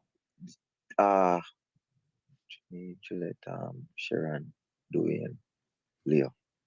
6 of us. 6 people sharing one bathroom. Yes, ma'am. Lord Jesus. And she takes out the face basin and leaves this space like this. Yes, ma'am. Yes, ma'am. Wow. And she said that she was going to get a new one, but I think the right thing was to do, get the new one, then you put in that one. Of course. How long has this face basin been out? About 3 weeks now. Wow. But because so how are people washing their faces and their hands and well, whenever we go to shower, we just do one thing and done. Jeez and peace. No, sir. So and the thing is, just because we're the type of people that we're not gonna worry yourself about certain things, we just bypass it and give her the time. But up to this minute, she hasn't said anything to us about it. This woman is nasty because if you expect other people to live like this, I have to wonder how she living. And when we talk about it, her daughter-in-law fly up in her face with all the dirty bad words and all those things, and she's not even from here. And trust me, she has got disrespectful, and none of us deal with her because of that. My rent was due yesterday. I paid my rent, and she came to me asking what about the light, the water bill. I said, and the light bill. I said, listen to me, you have to revisit the drawing board. And she started to get all vulgar and all of that. And I said, you know what? I'm not going to talk to you about this. I'm not going to have any conversation with you. I'm not going to have a conversation with you. Wow. These are the things that we have to undergo. All right. The water bill, when we were talking about the light bill and the water bill, she butted in and said that we have to pay it on time. We must pay it on the 19th because if any late fees, we are going to have to pay it. And you know what the worst part about it? CUC doesn't charge late fees. Wow. I mean, they charge a reconnection fee, I think, if they have to if it goes they off. charge reconnection fee. They don't charge anything about any late fee. And the Cayman water only charge like a couple cents. Guess what happened now? The water bill for May was not paid until last week, Friday. And she collect all of us money. She collected all of us money. And what do you think happened? She only paid $200 and there's still a balance of $71. And what do you think she do? She passed on the late fee to us.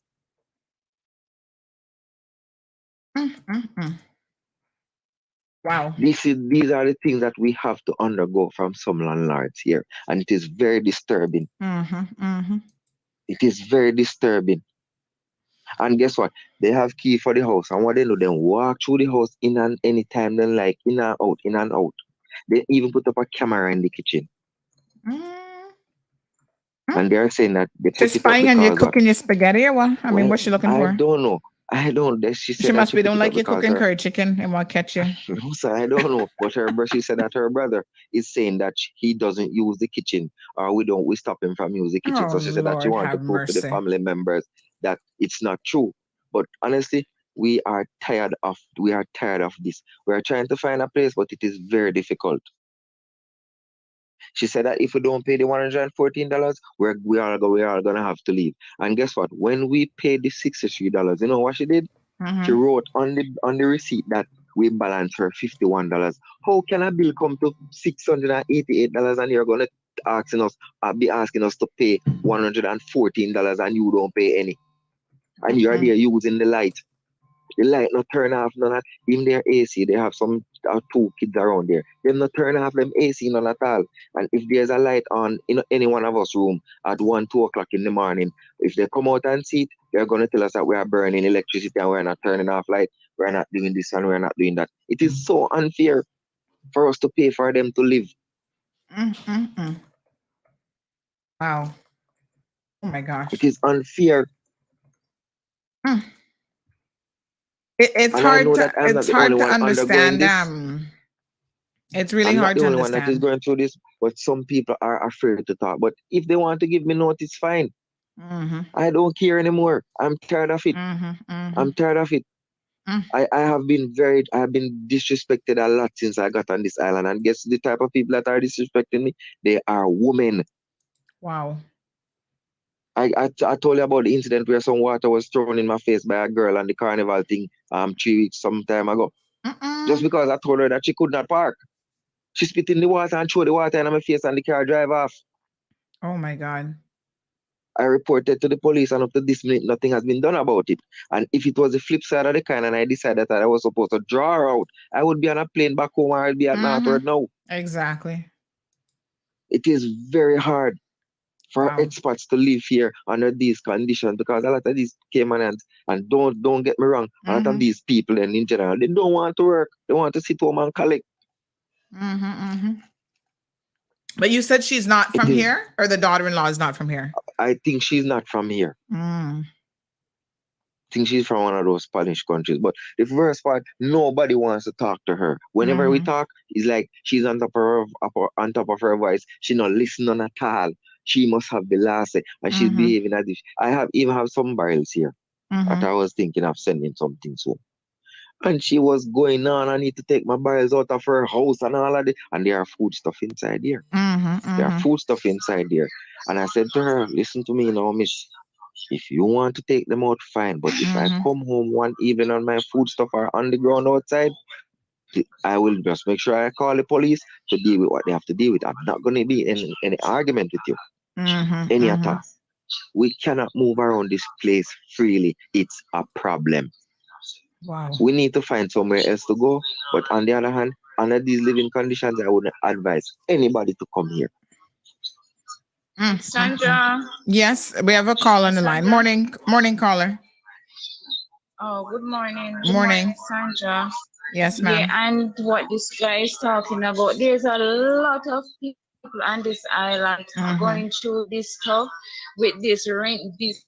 You understand, Sandra? Yes. And if there was an authority to go around and check some places and see some money with none of them wouldn't get rent, including myself. You understand, Sandra? Yes.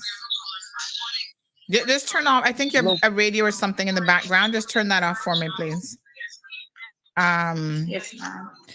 I mean, this is, we've talked about this for years now, and it doesn't seem to be getting any better. And people are fed up, and I don't think that people should be able to rent places like this and just do whatever they want. There has to be some standards, and there really doesn't seem to be any. Something needs to be put in place for these people, because if a lot of these places that they rent for us for $600 or $700 or $300 or whatever dollars have been inspected by the health authority, enough of them dead for hungry, Miss Sandy. Enough of them dead for hungry. Because I don't them are rent people. But because we need somewhere to live, we can't go and live under a tree. We just take it. We just take it, Miss Sandy. It is very, and guess what? You see, I don't talk a lot, but I like to reason with people. But you see, anytime I cup full, Miss Sandy, they talk and I don't care. Yeah. I only cup there for full. I only is there for full. No, only if a cup full and reach to the sea now I run over. Lord have mercy. And then now the worst part about it, they are telling other people that the place is all inclusive. And when you check it out, we have to pay bills different. This all this bill separate thing. I kill people. You can't pay $1,000 for something you can't. You're going one way and reverse out. And you got charge $1,000 for that. The bill's not included. Come. And then again, Miss Sandy, listen, you cannot tell anybody how to rent their places, but look at it now. I have my girlfriend and she wants to come here. You're going to tell me that no females allowed, single persons only? Come on, man. You cut me, blood are gonna run through me. Just like you. So if I want a little skin, what you gonna tell me, say? Me must use my sperm and him pick them one. Where you feel like me, Iron Man or board man? Good morning. Good morning, caller. Okay. Well, I think my situation is a little worse. Imagine 20 days today, today's 20th, with no water. What? With no water in the room that you're renting. So you got to get out there every day, my husband, and find where to get water. Thank and Oh my God. we have this facility in East Penn. No, so man. we just got to go and full. And the best part of it that we pay water, light, and rent. Oh every my month. God. No, sir. So you're paying for water and can't get no water. Definitely. Wow. Yeah. They claim that the bill is 4,000 CI. For what? Wow. So it's like wait. You live in a mansion or what? 4,000 for what? And it's just these people are crazy. Yeah. Hold on, we got another caller. This seems to be hitting a nerve with people. Hold on 1 second. Let's just join these calls on this line. Oh gosh, sorry. I think that one got connected. She might have been calling on WhatsApp. Hello. Yes, ma'am. Yes, good morning. Yes. You want to see the mess in Georgetown with shacks that they're renting? Go upstairs in one of them high-rise buildings in Georgetown. Go in the one across from Kurt's, and you look at all over Georgetown, and the shacks is there. Now, come down out of the building and walk around these places. The cesspool, the kitchen sink is running just like how in one of them big countries around the world is nasty. And Cayman government is sitting down here and doing nothing. And then on top of it, this big old rent thing that they're killing people with. They got a room turned with a room. A closet that I know this personally because a person was working for me and I had to go and get her one day and she was sick, so I decided to take her some soup and stuff, right? And I couldn't believe it. A room, when they close closet that can only hold about 5 pieces of things, and a bathroom. Okay, they make the shower out of like put blocks around and then you hang a shower curtain. And I don't know. It must be only a child can bathe in that and turn around, and a basin, a little toilet, and the kitchen, and a dining room table, not nowhere but a little sofa where you can put your little TV and chill out.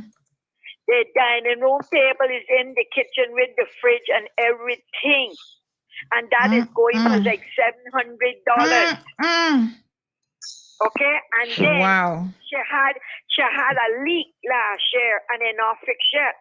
Oh my God. And the AC went out and she had to give them hell to get an AC. But the house was very clean, I must admit. But then government needs to come up with a law and get inspector for these places, because when I was a child growing up, inspectors used to come to respect and inspect your yard. We don't have no inspectors. And the nastiness is in the yard, especially where West Bay was a prize district, and the garbage and the stuff, and then you got to see where the people go walk through to rent, and then you got encourage tourists to come here, they got dry run, see all of this, and then people working. And all they're studying is getting on a flight, going some part of the world, about to promote Cayman and get in a 10-star hotel and carrying on, showing off. This is ludicrous. This is madness. And the place is too small for too much to go on. Well, let me get off phone this morning. Peace. Wow. and it's garbage. It is garbage that they're literally renting, and these people need a place to sleep. No, man, this is not. The problem here in Cayman is not the work permit people, it's Caymanians. And Caymanian who's running the authority. This is ridiculous. Anyway, I go on. You take care. Good morning. Yes, my dear. Morning. I mean, this is shocking. There's so many people messaging me on WhatsApp. But look, Miss Sandy, I'm telling you. So you see, if I didn't come out of the closet and decide to speak, some people would even say anything about it. But I think we've had enough. We've had enough. This person says, "Good morning. I feel his pain. We need a rental regulation board that consists of honest inspectors. I fear, though, a board may put us all in a worse position if the correct people are not selected. True. Wow. True. My True, God. Miss Sandy, but I'm telling you, I have had enough of it. I've had enough of it. Even though I'm here talking to you, if I go outside now and they tell me that I have to leave, I won't mind. I will not live under a tree. I will not live under a tree. But trust me, I am speaking for all, whether Jamaicans or Filipinos, because we are all good, even the Indians, but even they will pull up and do their thing, which we don't have a problem with. But what I'm saying, you're charging a ridiculous money for something that is not pleasant. Whatever we are paying for rent here, Miss Sandy, we can rent a 2-bedroom or 3-bedroom house in Jamaica, well furnished, and it holds everybody. So what I'm saying, all the authorities need to do is get involved. Some of these landlords need to revisit the drawing board and stop doing these things to people, because I know they wouldn't like their son or daughter, any family member of them, so to speak, rent a place that they are not comfortable. When I show someone where I'm living, oh my God, she said, no, dear, no. But guess what? I have to live somewhere. I cannot live under a tree. Yes. Well, we have a Honduran guy, East End, living under a tree. Apparently, somebody was talking about that yesterday, and he's getting $950 from NAU, and he's still living under a tree. So I don't, I don't know. Stacy says, guys, please take pictures and videos on your as you prove with these things that you see. So she's saying collect evidence of it. I mean, the one picture that you sent us of the sink. I mean, this is missing. This is that disgusting. is more than enough. Yeah. Yeah, and it is. Well, guess what? You see what we try to do? You see what we try to do between us around this part? We try to keep the area clean. We try to keep it as clean as possible. Because guess what? If anything should happen to any of us, we have to come right back here. 936-2626, folks, is a telephone number. Vicky says they have work permit workers living like pigs. Siobhan says we need a board, and with the right people on the board, because this is ridiculous. Pass it, actually. Cara says a little exaggeration is allowed under these circumstances. I'm not sure if she's responding to someone. Bink says, Olive, no one is bashing Jamaica. I replied to comment, but you still can't make your point. Bad living still going on no matter where you go. So what are you really trying to say? I mean, listen, I know business at what's happening in Jamaica. That's not really my country. What I'm ashamed of is to say that this is the Cayman Islands, supposed to be the richest island in the Caribbean. And to know that we are allowing substandard housing to exist in this country is to me deplorable and unacceptable. I mean, yes, there are people who live far worse in other places in the world, but they're also not bragging about being the top financial center in the Caribbean. Everybody knows Jamaica is poor. Jamaica is next to Haiti, the second poorest country in the region. So I'm sure they might have people living in worse condition like this, but that's not a fair comparison.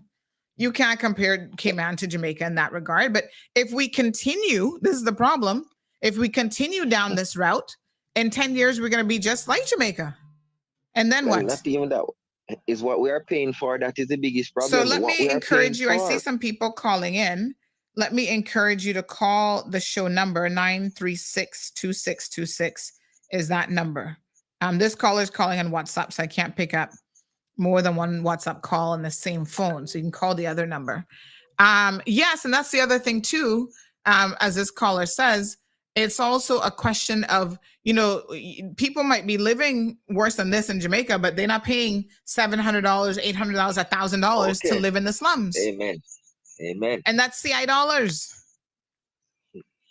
Unbelievable. I mean, I had a guy, I think that might have been last year. I can't remember now.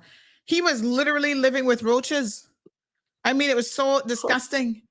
He even put a bomb in there. Listen, the man was due to move in. And he refused when he saw the roaches and stuff. He said, no. He said he's been in Cayman 20-something years and he's not going to lower himself to the standard. He refused to move in. And do you know the woman did not want to give him his deposit back?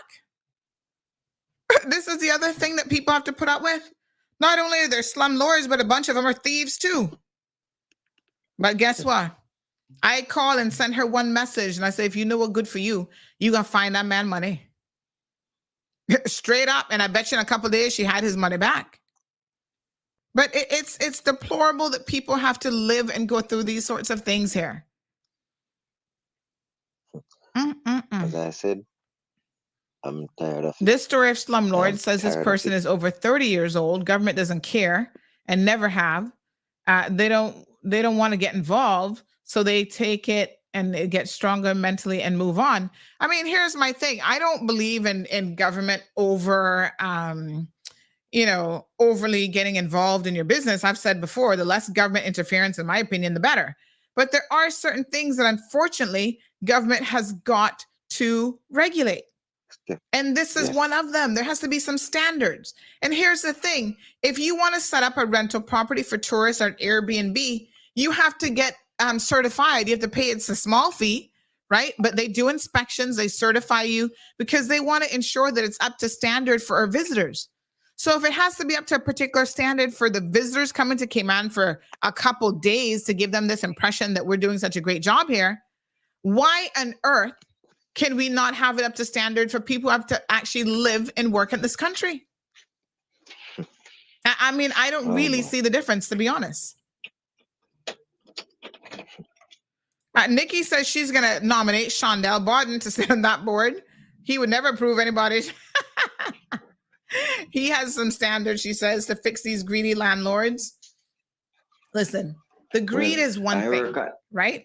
The greed is one element. But the safety concerns, this having these pipes exposed, this cannot be safe. This is not hygienic. When you pull up your septic things, your pipes and toilets and all kind of stuff, that's how the roaches get into your house. That's how snakes get in and all kind of stuff. 3 weeks later, these people bathrooms still looking like this. And she talking about soon come with the face basin. You want to wash your hands? You can't even do it. You have to go in the shower to wash your hands? Yes, ma'am. No, sir. So you see, this is ridiculous. That is what is going on. Yasmin says, that is what it is so sad, Sandy. Our light bill comes to almost I hope that's $800, not $8,000, $800. And because I have a washing machine, they charge me an extra $130 for light. And it's a 5-bedroom house. Let me tell y'all something, okay? I have said it before and I'm going to say it again. Do not, under any circumstances, go in a shared situation where you have to share a meter.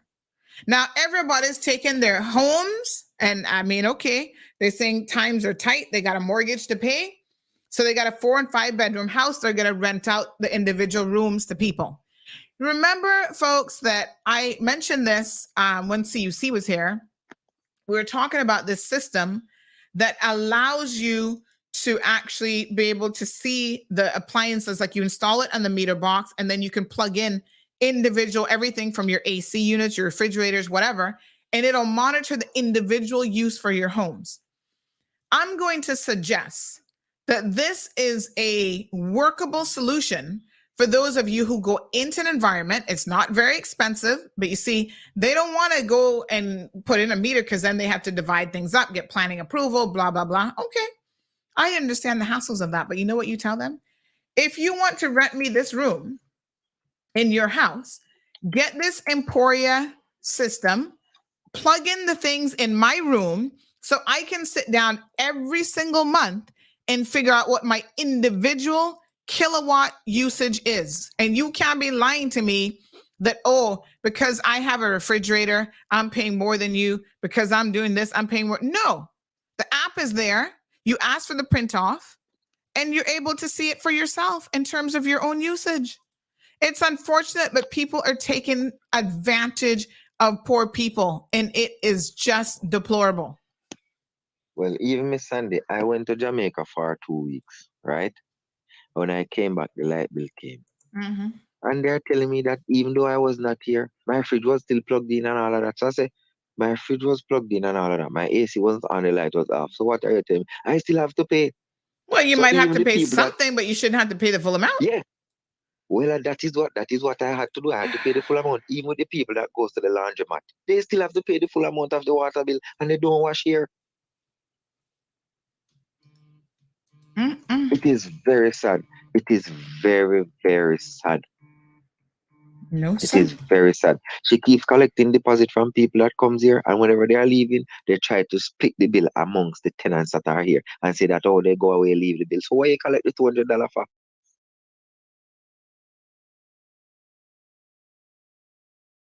It is unfair. It is unfair. I've had enough of these people. I'm trying to find somewhere as quick as possible. It's expensive, but I have to try. Yes. It's ridiculous. I work $6 an hour. I'm a security officer. I work $6 an hour. $6 an hour. When I work at nights, when I come in the mornings, all I do is go to sleep. If I have to wash, I wash. But no, I was planning to wash, but the rain is outside. I cannot do anything. So I just have to go in my room and try to go to bed. But I'm telling you, Miss Sandy, I've had enough. I'm tired of this. I'm tired of it. And I'm glad some people are coming on now to talk about the situation that they are in also, because it seems as if I'm a spokesperson for Jamaicans. They don't want to talk. But trust me, you see. Well, we have another caller. Let's see what this caller has to say. Good morning, caller. A lot of people are afraid of getting put out, but I am not. I am not. I am not. I'm here to work, not to feed anybody. Yeah, you have to pay for service, but what kind of service? You can't pay for money service, man. It makes no sense. Yeah. Wow. And then they are going to tell you that you cannot, no sleepovers, you cannot have anybody come in here. No, that doesn't make no sense. Wow. You cannot have anybody come in here. I have noticed it one at the time when there was a room in West Bay for, I think it's $650. So when I called the lady, she said to me, remember, you cannot bring anybody here. I said, excuse me, ma'am. So I said, why would I be paying my rent? Just to live? She said, yes, I cannot bring anybody here. So I said, so okay, miss. So when I need a little something and I could touch up, what should I do? If my girlfriend decides to visit me, what should I do? Tell her that she cannot come here, or I have to go and pay for and a the room at hotel. Holiday Inn. Right. Yeah, Holiday, when I'm already paying rent for somewhere else. I said, that is ridiculous. They soon have to create a back road, I guess.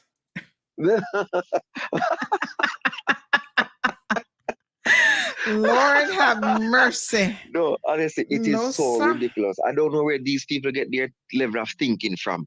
I don't know. Lord have mercy. No, sir. But I'm just telling you this, ma'am. They need to do something about this on the Cayman Islands, because if it is not sorted out, a lot of people won't be coming here to work. A lot of people won't be coming here to work. And Filipinos, Jamaicans, wherever, we build the workforce here. We make up the workforce here. They even gave one of the guys notice, a guy from Cameroon that is here. And why they gave him a notice? Because he decided that he's not going to pay more than whatever he used to pay for the light bill. And they gave him a notice. And they told us straight, is either we pay the bill or we leave. The $114, So when that is shared among 7 persons or 6 persons, how much do you pay as a landlord out of it? She's not supposed to pay anything, and the landlord didn't answer. Is our daughter-in-law pick up the question? And we didn't rent anywhere from her. It is really bad. Trust me, it is really bad. And she has no manners. Even when you're talking to the landlord herself, she don't walk alone. She walk with her, because she's like, them big pit bull. When you hear them talk, and when time you see the little mongrel behind them, yeah, that's her. That's her. Mess. So whatever she's doing, she has to have her behind her, because she knows that she cannot go around us with certain things. Yeah. My gosh. She cannot go around us with certain things. But guess what? As I said, I am not going to be in any argument with anybody. I pay them what they're supposed to get, and that's it. If I pay them their $65 and then if they come out, I just try and find somewhere and go, and that is it. I'm not going to argue with anybody, because I find out something about this island. As long as you're an expert and you do something, trust me, police under your tail, quick. Quick and fast. So you better before I hang a mill, make trash go. So that's just how it is, Miss Sandy. It is very hard, but I'm gonna ask you to use your medium to see if you can reach out to somebody in authority, please. It is hard, yeah, because you cannot tell somebody how to run their home, but at the same time, we need some form of justice where this is concerned. It has been going on too long. Yep. It has been going on too long. And even now, even people I know, people send up money to rent places from people. And up to this minute, them can't get the place and them no see the person them send the money come rent to rent the place from. A lot of these tenants and landlords, they are scammers. Unbelievable. Thank you so much, caller. I mean, You're we really welcome, appreciate you highlighting this. And you're very much welcome, and have a great day. Thank you. Appreciate it. Right. Folks, again, this is something that is an ongoing area of concern. We've talked about it for years, in fact, now on this program, and still nothing is being done, which is really, really sad when you think about it. It's time that somebody steps up to the plate and prioritizes this as a real issue of concern. There's so many things here that, environmental concerns, public health. It's just shocking. Andrea says, Caymanians, Jamaicans, Filipinos, if you see some of the places that are being rented. Stacy says, why these so-called landlords collect rent every month and the whole property is infected with insects. Vicky says, Miss Sandy, it's sad how we live. Bed all popped down, old dresser. Wow.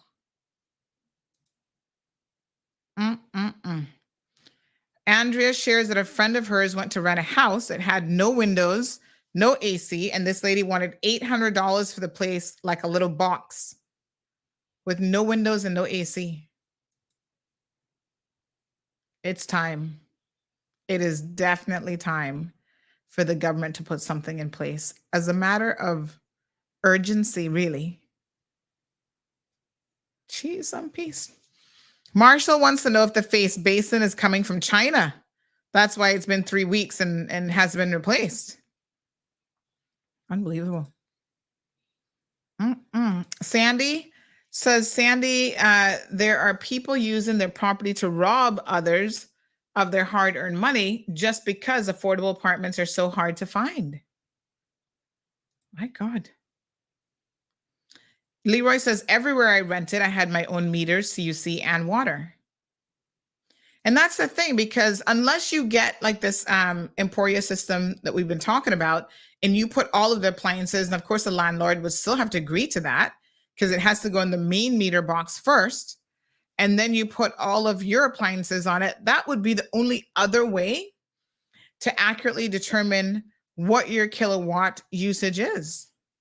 Otherwise, these landlords are just coming up with whatever formula they feel like. So if that woman has 5 or 6 family members, her own living in the house, and then on top of that, she's got 7 tenants also living there, that's 14 people in a house that at some level are using electricity. And you can't say, well, person number 2 is using more electricity than the other person, so you should pay $100 more. How do you determine that? How do you know if they're using more and how much more they're using? That is like speculative. Andrea says $6 an hour for security guards is pure wickedness. You know what's going to happen, Andrea? They're going to go up on the minimum wage, which is fine. But then the landlords are going to go up on their rent too. Y'all wait for it. You think their prices are going to stay where it's at once minimum wage goes up? Now, I am not, I think one of the reasons why, and somebody mentioned this, I think it might have been Magdalene, I'm going to go back here to that comment, about the growth of our population being, it's not a question of overpopulation, it's just that it's not being managed. And because, especially post-Ivan, we had, I think there was a retraction in the number of work permits. People left and there was kind of this calming period. And then it went up. People were, needing, businesses were on the rise. People were needing work permits, et cetera, et cetera. You have an increase in work permits.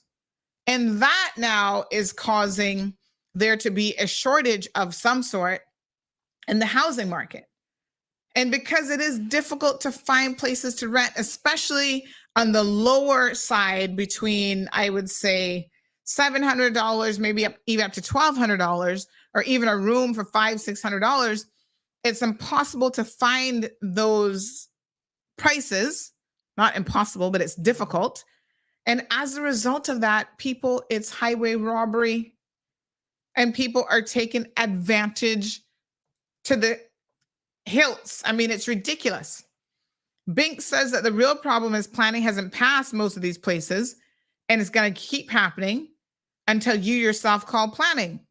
Not only that, let us not forget, the explosion that just happened in Newlands, that was another house that had no planning approval.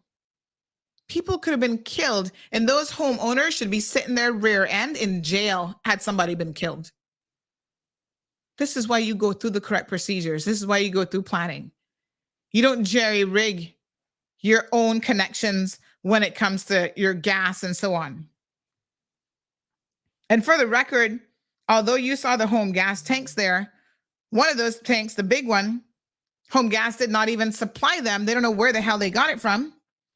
And they did none of the installation on that property. So don't be looking at home gas, because and I got nothing to do with them. The father supposedly works for Clean Gas. So I don't know if Clean Gas did a proper installation or if he did it as a side job, but that's who y'all need to be talking to. But this is what happens when there's no regulation in place. People just do whatever they want. And they go, oh, we'll get planning permission after the fact. You're trying to sell that house for $600,000 and you don't even have any planning approval on it. Like, what the hell for that added on section? Y'all are crazy. Really quite unfortunate, to be honest. Amanda says, San, you're laughing. This is a joke. That's exactly what they're sending people to when I made mention of back road. I mean, I think, listen, if you're paying for a room and it's a rental situation and you want to have an overnight guest, if the homeowner doesn't want that, then you're in the wrong business.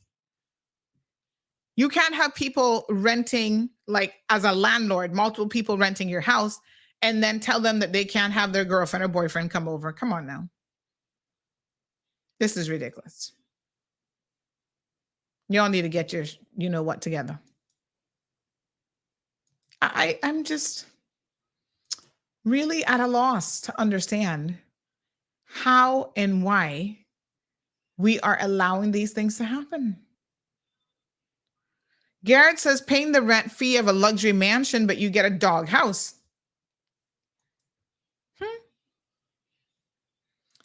Amanda says that it ain't no better for the little old Caymanians are renting. And by the way, I mean, people are saying, oh, it's because we have too many work permit people here.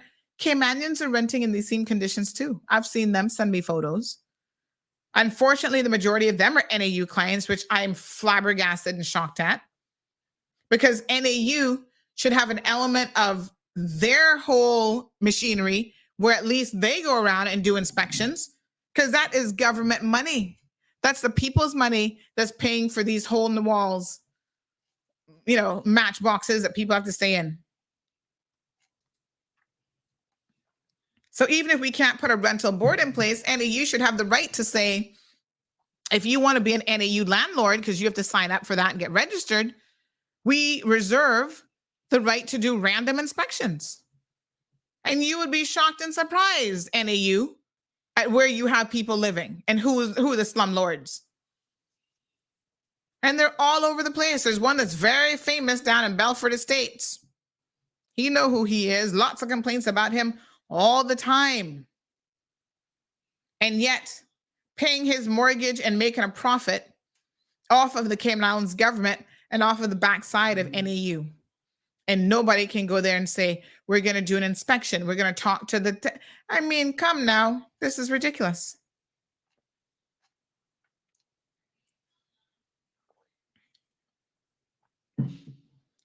So Vicky says, Sandy, someone has to drive you in a high vehicle slow and you will see the mess of housing. Are we going to have to start having a section like how we have Jackass of the Day? Are we going to have Slumlords of the Day where we start naming and shaming these people? I mean, just common human decency. Why would you want anybody to live in a condition like that? Morning, caller. Are you trying to call the show?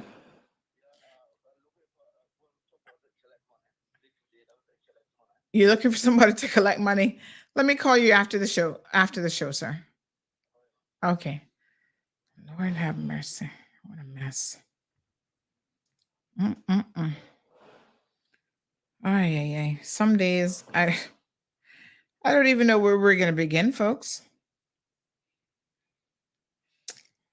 What a mess. Where do we start? I mean, honestly, where do we start? Wow.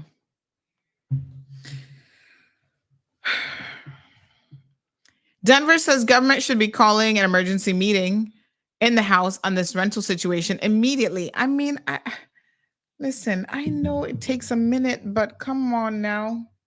We need some forward action on this. And if something is being done that we don't know anything about, can somebody at least tell us? Let us know, what is the government doing about this? How are they going to address this situation? What's the plan? At least tell us what the plan is so we can go like, okay, somebody's thinking about it. Somebody's worked out a solution. They're working on a solution. Something. Oh my God. It's ridiculous. There's a real safety element, folks, to what some of these landlords, slumlords, more appropriately called, what they are being permitted to do. People don't want to have the AC serviced. Mold in some of these units, causing people to get sick. Stacey is mentioning how they don't want to treat their property with pest control. Who in Cayman, no matter how clean you keep a place and how well organized you keep a place, trust me, this is the tropics. Okay? You will have the little roach family trying to move into your house no matter what. You're going to have scorpions and centipedes and snakes and everything. So pest control is a regular part of home maintenance, just like anything else. And there are these landlords who refuse to, I'll just get a can of whatever and spray. That's not proper pest control. And the toxicity of those cans of spray that you're using is far worse than if you had a professional person come in and deal with the situation. One time we had a rat in our garden. One night I saw him running up and down behind the garden beds. And I said, oh no, Bobo, where are you going? We had to call pest control and say, listen, set a trap for him and his wife and the babies. When I had my apartment in Newlands, I almost had a heart attack one day.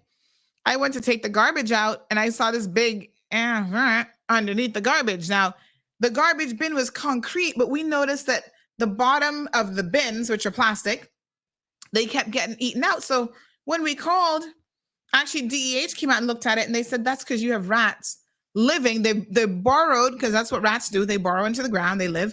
They burrowed underneath the concrete structure that the bins are on, because then they have lunch, breakfast, dinner, and snacks right there at their disposal.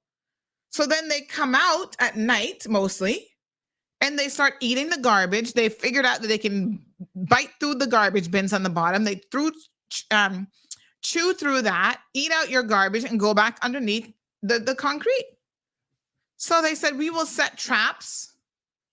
We'll put down pellets. We'll kill them. But then you need to reinforce the concrete structure because another rat family will move in afterwards, I guess. So you have to close that off and then get new bins and try to bag up your garbage a little bit better and stuff like that as well. But you know, they'll eat through anything, child. And again, derelict property next door, somebody owns the property, they don't keep it up. They don't keep it, you know, cut down or whatever. And there's all kind of rats and chickens and all kind of stuff over there as a result. Jim says must have and get proper lease agreements signed and dated by all parties. This will provide both authorized rights between both parties and clear understandings. The problem with that, Jim, is when you are in a desperate situation and you need a place. Some of them will give you on paper, a good lease agreement, and then in practice, they do whatever they want. And then that becomes, you know, well, how are you going to enforce your rights? Who are you going to go to? The courts? People can't afford to do that. So then it becomes an issue of enforceability and what's going to be done with that. Stacey says Zeus bed and cage is bigger than what people are renting. My God. It's just absolutely ridiculous. Alejandra says, do it, Sandy. Shame, name and shame, so that we can be aware. Unfortunately, most people just do not have a choice. They feel like they don't have a choice. Because again, it's hard to find something in that particular market. RD Limited says many landlords that have nice apartments are reluctant to rent to NAU.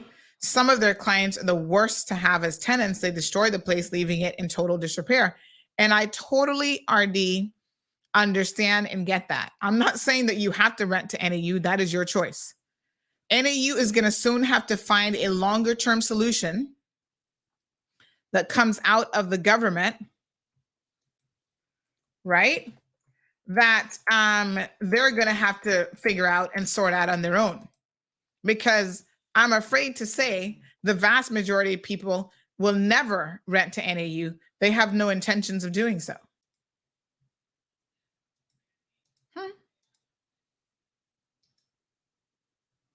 What a mess.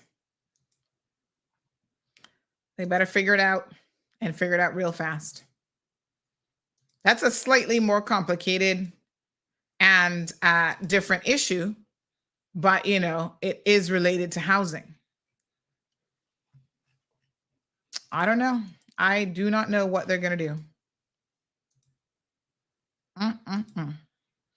Good morning, Miss Sue.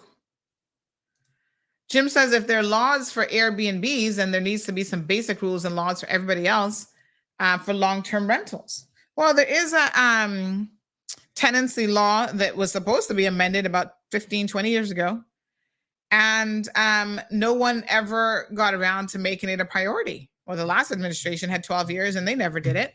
This administration is in 2 years. I think they have put a housing committee or panel or something together. But, you know, we'd like some updates. What are their findings so far? What are they discussing? How are they engaging with the public? Once again, the PR machinery of you guys are doing this stuff in the background, but nobody knows anything about it. Makes no sense. Good morning, caller. Yeah, morning, Sunday. About these landlords, you know, slumlords, how you call them, right? It goes vice versa as well when it comes into the tenants, because we have a lot of tenants as well that don't have respect for landlords, even if it's not a written agreement, there's a verbal agreement. Yes. There's, for example, I have my grand aunt that she's, you know, she's in them ages where she can't do anything for herself. She tried, she clean her yard by herself, you know, nobody assists her. And she has to pay, some people sometimes pay to do the yard. So you have tenants that are willing to abuse the situation of elders, for example. You get a lock on your door and you're given a key, and the tenant keeps this key. She has to take care of this key. She or he has to take care of this key. And when they change the lock, and they don't want to give the landlord the new key because they feel like they're violating the privacy of the tenant. The tenant should give a key, right? A spare key for the new lock that they've purchased. And here the thing, they don't trust, some people don't trust the landlords, especially the ones that are giving them the benefit of sharing electricity without extra cost. So in this example, what I'm saying, they'll complain about the rent and but when they say moderate your electricity use, because your electricity use is going to be tied into my electricity use and we don't have a separate meter. And this is the thing, it's like almost as if they're weaponizing that situation. And when you call the police looks at it like, oh, it's a civil matter. No, my aunt is trying to get her key, her spare key that she needs if an emergency was to ever happen inside the room, because she keeps a dog inside her house as well. My aunt goes as far to allow her to keep her house dog inside of the house, and she locks this dog up all day, dog barking, maybe don't have water or anything like this. And what if the place caught on fire accidentally, if you understand what I mean? She doesn't have a spare key. No, this is something that she can't fight on her own because she's an elder. This woman is a very aggressive person. You imagine that you have an aggressive person inside of your house as an elder, and you're not going to try to get out of your way, and you call the police or something to assist you, and the police just come to you and say it's a civil matter. Sunday, are these people waiting for these things to escalate and become a crime? So the protection of the landlords as well needed, especially the elders. They're taking advantage of elders. And elders don't have all those places where they can go and type up a nice little form or anything. They don't have that assistance. And then when someone like me now get involved, it's a conflict of interest. They say that it's a conflict of interest. Mine, that's my family now, so it is my problem as well. So you see, at the end of the day, you can provide good facility for some of these people, and they're still unappreciated. You imagine that? So sometimes these landlords, they only go by what the tenants provide. So yeah, that's all I have to say about it too. Thanks, my dear. Appreciate it. No problem. What a hot mess. Unbelievable. 936-2626, folks, is the telephone number. Oh, my Lord. I tell you. Alma says, well, now is the time for shelter, because if landlords don't rent to NAU clients, we are going to have a lot of homeless people. Well, maybe what we should be talking about, Alma, is not just that landlords don't rent to NAU clients. Maybe NAU clients themselves need to have a bit of a standard. That's why NAU does not provide deposits. And when NAU clients need a place, they have to find their own deposit money, because they know if you go in there, mess up them people place, you better be prepared to pay that yourself. Wouldn't it be wonderful if we could all say, how can I raise the standards for myself a little bit? How can I do better? So instead of NAU clients looking for handouts and everybody else to solve their problems, right? What if they said, oh gosh, how about when I move into a person's place, even if I have children, I don't have to destroy that person's place. I don't have to let my children run around like frigging hoodlums and animals and mess up somebody's place. If they break something or they mess it up, then it's my responsibility and I'll repair it and put it back. How about NAU clients stop being so nasty, some of them, and if you use a stove, you clean it at the same time and don't leave it for a year with cake up dirt and filth and nastiness on it. And then government isn't going to have to intervene in that situation if people would take some personal accountability and personal responsibility. Good morning, caller. Good morning, Auntie. How are you doing today? Not bad, honey. How are you? Yeah, I'm pretty good myself. What could happen and what should have been happening all these years was when someone issues a work permit is issued a work permit, and the person that has the work permit taken out, they should automatically, a place should automatically be rented where the person can stay on the work permit.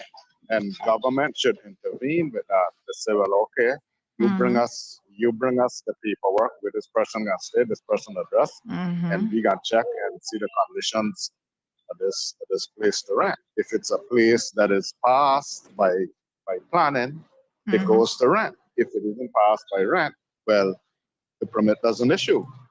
Simple as that. But I don't think that can happen because they're so desperate, government so desperate for the money that they're not gonna allow that to happen, because there's a lot of these houses, as you know, that is renting and doesn't go through planning for whatever reason. I mean, people in a jam to have my loan and things to pay. I mean, you could understand that, but it's a choice if a person wanna rent it or not. As a local, say if I'm a local person or I'm a resident here, but the people that coming in on permits shouldn't have that option. They should be rented at a facility that is reputable to be rented and worth renting. It boils down to the government again. So anyway, they're trying to push the ball all out to not get involved into this thing, because like what I told you when we had this conversation a couple of months ago, this had come up. This is a political issue. It is a political issue. You know, if government come in and start to regulate this, a lot of people can be upset with government. You know, especially the landlords, even though some of the places not worth renting. But if the government needs to intervene, if you're not you issue a permit, they gotta check out exactly where the place stay, if it's a decent place to rent. And if the person moves from that place, then he got give a return address the party go, or a forwarded address the party go into. I mean, it's simple as that. And I mean, to be clear, yes. All that is involved. And to be clear, it's already a requirement on work permits for people to indicate where they're going to be staying and to provide the information for the landlord. It's just that nobody's checking that information. So you will have someone who comes in on a permit, right? Say they're staying at this location, and the next year they might have moved 5 times and they're never updating immigration, which I think by law they're supposed to update immigration. That information isn't updated, and nobody at immigration is asking any questions or doing anything about it. Thank you. It's a free for all. It's a free for all of them. People, the people on work permit, they go to different places to try to save a little money on their rent and all that kind of stuff. I mean, you can't blame them about it, but then this is the situation that you're running into. If government not doing their job, not gonna self-regulate. They think that everything can be self-regulated. It doesn't work like that. You got some bad people in the world that not gonna regulate nothing, you know? All right, then I'll leave you with that. Thank you, my dear. All right, my dear. Thanks. Appreciate it. 936-2626, folks, is the telephone number. Feel free to call in with your comments. Good morning, caller. Welcome to the program. Good morning, Sandy. Morning, dear. Gentleman. Good morning. That gentleman is all right. But, you know, in the condos and apartments on the 7 Mile Beach, I guess it is everywhere else too. If they're renting, if the owners are renting, perhaps they're not down, but 2 weeks of the year or 3 weeks of the year or something like that, they rent out to the tourists. But every couple of months, the Department of Tourism have to inspect that unit, and if they find the grout in the bathroom is bad, and it goes on and on, drips are hanging down, or the doors don't work well, and all of that. They put that yellow ribbon around it. Then the manager of that place, they get a letter from the department. You send that letter to the department, from the department to the owner. Now, sometimes these owners pay $2 and $3 million that apartment or those apartments, but they don't want to spend any money on it. It's a tax thing, right? So you say, well, sorry, I can't rent it until this and this and this and this is done. Why can it not be? I wouldn't say for houses and stuff that is owned by Caymanians. Why can it not be that way? We're a small island, and if I keep talking about Singapore because Singapore is one of the cleanest places I've seen. They have laws. They're a little bigger than us, but they have millions of people, and they can keep things straight. You go there. So throw your tissues down or throw your bottles down. I was in a convention for Rotary in Singapore many years ago. Oh my God. If these people think that they have orchids, they should take a run up that place. And I have a habit like my mother, always carrying around a tissue in my hand, and accidentally I dropped that tissue. My God, it must have been 5-10 minutes. I felt this tap on my shoulder. Police, ma'am, you drop your tissue. You drop that. Pick it up, please. And don't let it happen again. You can't smoke in those places. How these people can enforce the law? I know how, and I know why. The reason why, not all of them, God forgive me, and I hope the MPs forgive me too. But it has been for years and years and years. MPs are afraid because you know who he family to, you know who she family to. It's the same thing in getting jobs. So you can't touch these people, even though they're nasty, and we're saying we're a tourist destination and we're supposed to be keeping our place. Now, how can we not do these things that is good for everybody? It's good for tourism. It's good for us. It's good for the people with the work permits, which I think they should have a total doctor's examination ever so often, especially when they come in here to know if they're bringing in any diseases for us. Because and all kind of rodents and stuff, it spreads disease.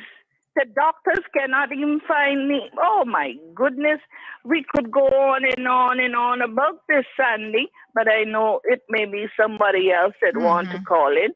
But it's just totally ridiculousness that we have over 600. 600 or 6,000 people working for government. Excuse me, but what all of them are doing, shuffling papers all day long, or just sitting down having conversation? Excuse me. And then we keep bringing in more, and then the Caymanian is kind of pushed behind, but the Caymanian must show them how the job is done. Excuse me, it's ridiculous. Supposing every 4 years we say, okay, enough is enough. We now think what they gonna do? What they gonna do? Are they still gonna favorite this one and favorite the next one because of who or she is belong to? No. A whole family to? No. This stuff have to stop. Unless we make it stop, it's not going to stop. Thank you, Sandy. Thank you so much. I appreciate it. Thank you so much too for listening. All right, my dear. We do have another call in the line. Good morning, caller, and welcome to the program. Yes, ma'am. Good morning. Morning there. Yeah, if she had stopped on what she meant, she wouldn't have went so far to Singapore. That was a good statement still. But what she was trying to tell you that she didn't tell you, she should have told you, is that what is happening for the rich people and the white people should be happening for the freaking black people and red people on the ground floor. And she's right about the paperwork shuffling. Government people ain't doing nothing but running outwards and collecting money and ignoring people for them to get angry. That's all the hell they're doing here. That's why it's so much wrong. Why can't the same things, inspections, for the environment, go every month and check these departments and see that it's up to date so they can keep these people quiet so they can live comfortable? They're paying their money. Thank you very much. Thank you so much. And, you can hear the anger and frustration in people's voices because people have just had enough. People have had enough, and legitimately, people are fed up. My God, how much can people take? This person says Singapore is a dictatorship, so maybe that's not the best example. They go on to say, morning, Sandra, follow the logic. All of our politicians are aware of these situations simply because when they do their walks throughout their districts to beg for votes and or maintain their constituent support, and that is why they aren't doing anything of any significance to sort this issue out, as they would lose votes. It really is that simple. So that person is saying that they are slumlords who are voters, so they feel compelled to turn a blind eye. Okay.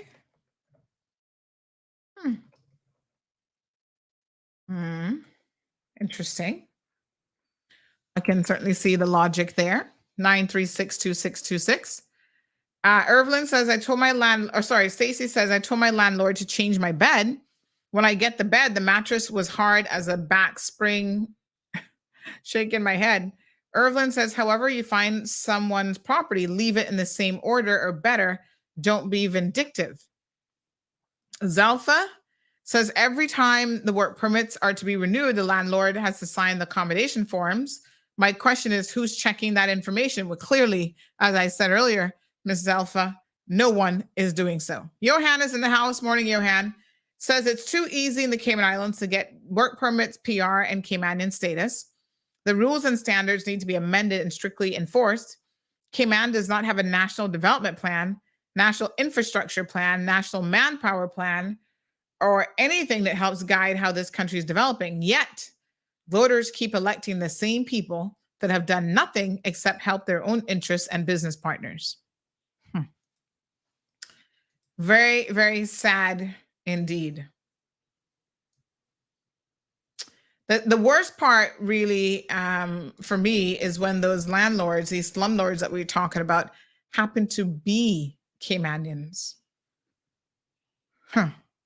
Because the places that they're renting are not places that they themselves, well, let me not say that too quickly, because some of them living like slum situations themselves. They have no standards whatsoever. What a mess. Johan says, we get the elected government and civil service with zero accountability that we deserve. Leroy says, before the permit even approved. Wow. What a hot mess. Binks says, that's crazy. As far as I know, all work permit holders have to do a medical before being granted a permit. For temporaries, I know it wasn't the case, but they're always changing stuff. So I don't know. But I mean, that's a minor point, because people can get a medical and they're fine. And then they go live in these slumlord conditions and get all sort of bacterial infections and other stuff. I don't know. What I do know, folks, is we got to figure it out. The time is long past, in fact, for us to figure this out. It's really not that complicated. It adds a layer of bureaucracy, which I tend not to like, but unfortunately, I think in this instance, it is actually a requirement. Yeah. It is time to regulate the rental market. I'm not talking about price regulating because I don't think the government will probably ever go in that direction. The free market is going to have to regulate itself. So if we had more apartments going up, the prices will come down if there was more inventory available, especially on the lower end of things. Y'all are going to have to find a way to build apartments and not price gouge people. But when you add the additional issue of a lack of any standards being put in place for the housing market, I think that this is where the real criminality is occurring. And something has got to be done about it. The cry, folks, this morning has been loud and clear. If there are any MPs, there's 19 of them out there, who are listening this morning, I want to say that it's high time that we hear from you on this. Good morning, caller. Hi, Miss Andy. Good morning. Morning, my dear. Just want to share a little scenario with you. Mm-hmm. I'm watching the show now. I'm listening to the show. Mm-hmm. Where they're saying that the tenants must leave the landlord place. Some landlords are not appreciating tenants that help them actually to get their place up to a living standard. Mm-hmm. And instead, I know of this scenario that when the tenants get to the landlord place, they force the tested with time. Yeah, I'm hearing a little bit of problem here hearing you. Just say that again. When the tenant gets to the place that they're renting, they found out that this is infested with duck ants within the walls. So they goes between the sheetrock and the wall. So now the tenant, with a good heart, went out and get rescue to come and spray the property. Come to find out that the landlord's main home is in the same situation, and they actually get a little bit of the spraying also. So they started to cleaning and fixing and preparing stuff in a decent manner. Only to see that the landlord come and say, you have to leave after it reached to a livable condition, and tell the tenant, you need to leave because I need this place now. I need the space now. So now the tenant is out of that money that they paid, wasn't reimbursed, and they are left to find a place like immediately. But these landlords are just heartless also. You know what I mean? Very sad. Thank you, caller. We got another caller on the line, I think. I think we had, let me see if we can get them back. 936 Bobo.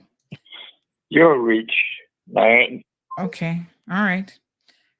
So folks, we'll call you back if we can. That person didn't answer, but what we do is that when a second call comes in, a third call comes in, we'll normally tend to put you on hold. So you just have to wait till it's your turn in the queue. Good morning, caller. Good morning, Sandy. How are you? Not bad, love. How are you? This is Dexter. Hi, Dexter. The problem, my wife is a landlord, and I must say that she does more for her tenants than a lot of people do. And she will not rent an apartment. If somebody moves out, right away she go and do all the repairs and renovations. She don't wait until a tenant wants that apartment to pay her a deposit. No, that should not be that way. That's why the government need to regulate. I'm not dictating to anyone, but I know what, and we got apartments. If we had 100 more apartments, we could rent them because people know what my wife is all about. If somebody calls with the air condition, right away, problem with the air condition, right away she go and get it fixed. Anything, but the problem is at these, she will not take any clients from NAU because the clients that we've been getting from NAU, they are terrible. Not everyone, and I apologize for that, but I would say 75% of people that we got as from NAU, they were terrible. The last one, they had the stove so messy. We had to we had to literally rebuild that apartment. You put holes through the wall. It's so sad that people has that mentality because he wasn't paying his rent, and then like he gotten even with us. We could have went to the police and said, "Listen, lock this guy up for malicious destruction of property." And unfortunately, the government need to do some much more regulating than they do.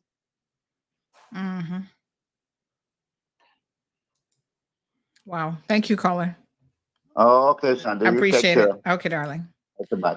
So, like I said, the message here today, folks, appears to be very, very loud and clear. The people are asking for something from government, some sort of a board, something, some help. Let us know, MPs, elected government, PAC government. Let us know what this government intends to do with it. Yes, it's fine. It hasn't been addressed for a really long time. You guys have got your hands full with other things, but this is an important issue, not just to foreign workers, to Caymanians as well. So, we'd like something to be done. Sheila says some of these landlords worked all of their lives to acquire their property for retirement, but when work permits come lately, don't want to pay the standard of life in Cayman, and now everything's going up, and they don't want to pay for the cost of living. Well, Miss Sheila, rental properties, if you have a property, I don't know what you mean when you say, their property for retirement.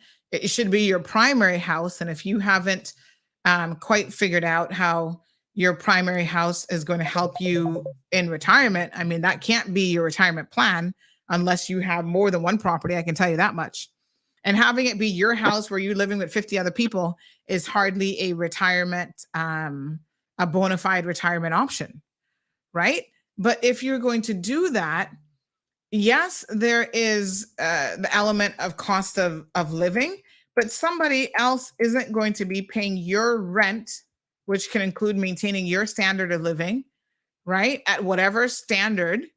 And you're going to think that that's going to be it. Like that shouldn't be your plan. Rental income, pension, other things might be part of your retirement portfolio.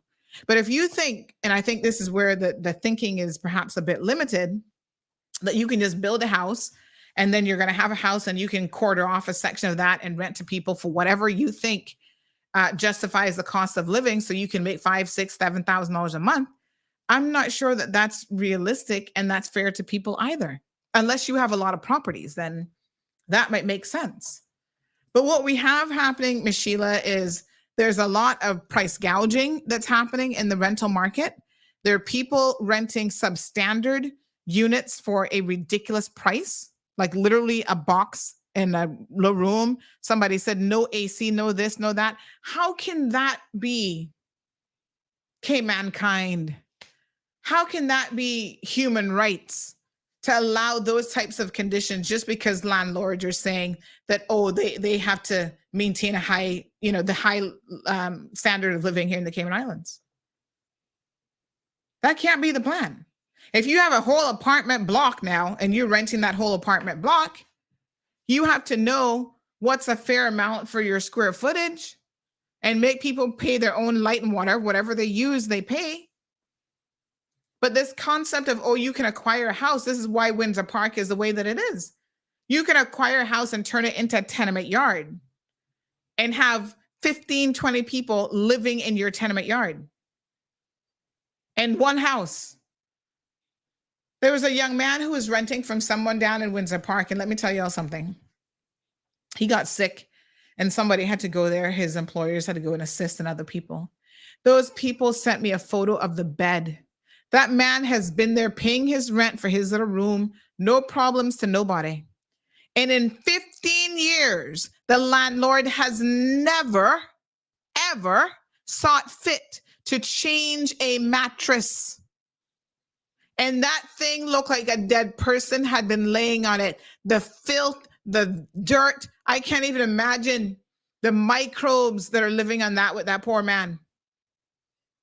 In 15 years, you have a landlord not change a friggin' mattress, and we gonna talk about the cost of living in Cayman? We must have standards, folks. This cannot be who we as a people are supposed to be. It's disgusting to even think about that. That would have made me throw up, quite frankly. Good morning, caller. Hey, good morning, Sandy. Minister Brian here. How are you? Morning, Minister. Yes, and the rent kept going up. But thank you, Andrea. They kept going up, and he was paying his rent. Sorry. It's okay. I just want to say I'm very happy to hear the discussion today in respect to this very disappointing culture that we have now over the last 40 years, which is the slumlord approach in respect to housing.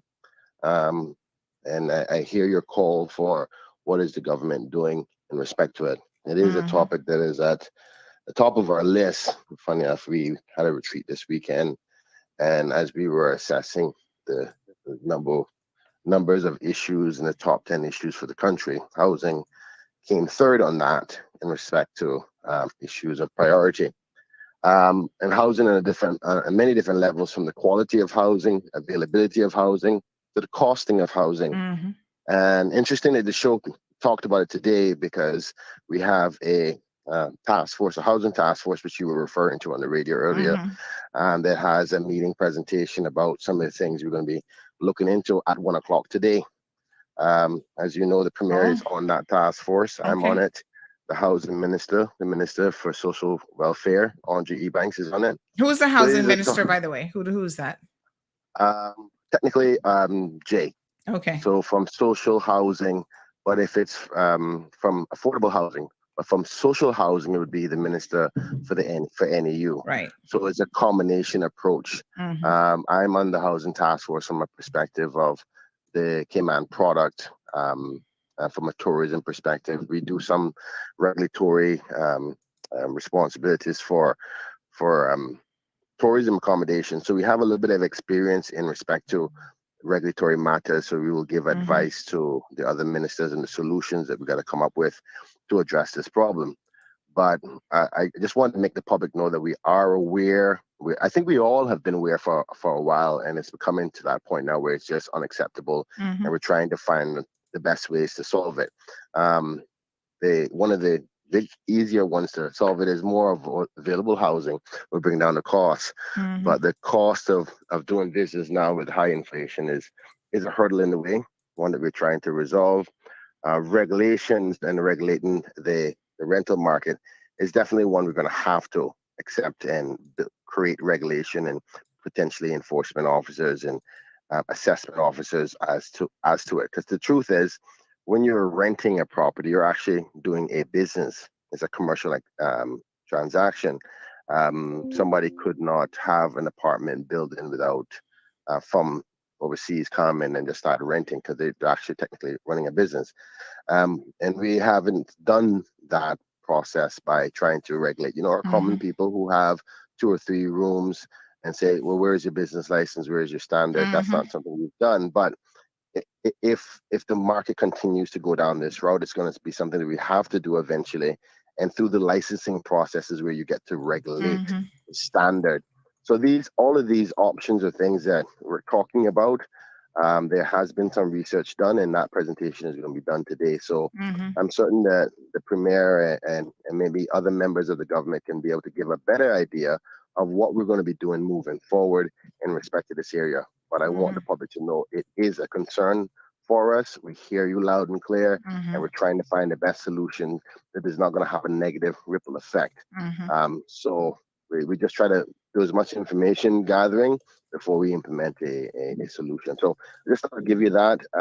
But from a beautification minister perspective, this is a top priority for us from the look of our neighborhoods and our communities, because many of the what we call slumlord communities also have a garbage problem, and it's just so they're common together. Wherever you see slumlords, rental apartments, usually you see a lot of garbage outside, or the place is not kept well, and it coincides with the beautification task force and the report that we have done, which was headed up by the chairman, Ms. Teresa Lewis Pitcairn. That's a major problem. So as minister for both of those areas, I try to coordinate to say, from the beautification task force perspective, they want to see more action at apartments and rental places, because they are contributing to the filth that we see in most of our communities sometimes. The garbage truck technically only supposed to pick up 2 cans per home, but if you have a rental apartment with a three-bedroom apartment, but have 20 people in it, by the next time the garbage has to be picked up, they've had 10 times the amount of garbage. So these kinds of things have an effect from a beautification and cleanliness perspective, as well as a housing perspective. So I'll leave it there. I just thought I'd give you context for your listening audience, and hopefully we'll have some more information to give you guys. Well, we appreciate knowing that something is at least even being discussed. No problem. Appreciate it. God Thank bless you and your audience. Have a good day. Thanks very much. Appreciate that. All right, folks. So I appreciate the minister at least calling in and giving us some information in that regard, because, we're all sitting here questioning and asking what's going on. So, yes, Johan, so salty. He says, this is a solid call by Minister KB. Auntie Sandry isn't snapping at. Why would I be snapping at the minister if the minister called and he's speaking sensible things? That's what we want to hear, right? That is why we have these ministers elected. Yes, call in. The people want to hear from you. Trust me, I will never get snappy with anybody once they talk in sense. Now, if you're going to be talking foolishness, that's a whole different situation. But minister, we appreciate you today. Thank you all, folks. This is how it works. We continue to agitate for change on a number of different fronts. We bring these things to the forefront. We're going to keep on it. If we got to talk about something 20 times before anybody steps forward and actually does something about it, then we're going to keep at it and keep at it. And you keep sending me your pictures and you keep sending me your complaints. And I keep highlighting it. And eventually somebody got to listen. Shaka says precisely. Sean says big up to KB. Yasmin says, Sandy, I thank God for you and your show. You're a God sent. You have a good heart and mind for everyone. I pray that God continues to bless you and your show. And I'm praying for your strength. Thank you so much, Yasmin. I really, really appreciate it. Listen, I can't sit here and talk about we have the #1 talk show and this amazing platform, and we can't try to affect change in this country. What would be the point of all of that, right? We're not looking for accolades and to pat ourselves on the back. We just want to have a better country. And that means that it's going to be better for me and it's going to be better for all of you. I was briefly in the rental market, and because this was 20 something years ago when I moved back to Cayman back in 1996, 1997, I quickly got out of the rental market because I saw how people were being treated. We had people here talking about landlords who have a key, going into your properties, going through your rooms, going through your stuff. I had a landlord who was stealing from people. Thankfully, he didn't steal from me because I would have found some cowitch and deal with him. So he didn't steal from me, but the next tenants that came in after us, that same landlord went and stole over $2,000. There was supposed to be the rent money, and he went in there and stole the cash, knowing that it was going to be there because he had a drug problem. And his poor wife, Miss Penny, I felt so bad for her. Every time she was trying to build a little something, right? Married to this no good Caymanian fool from West Bay. Him and his alcohol problem and drug problem. He'd go take out all of the fixtures out of these little apartments she was building herself so that they could build a future together. He would go and take it out and sell it for a rock of crack cocaine. But this is what tenants have to go through as well. People coming into your private space. Listen, if I'm renting a room from you, I don't want you in there sniffing my panties and my underwear, your nastiness. Because some of y'all be doing that too. Damn freaks. We no longer in the radio. Y'all just disgusting. So I can understand the concerns that people have. Giving you a key. What are you doing up in their place?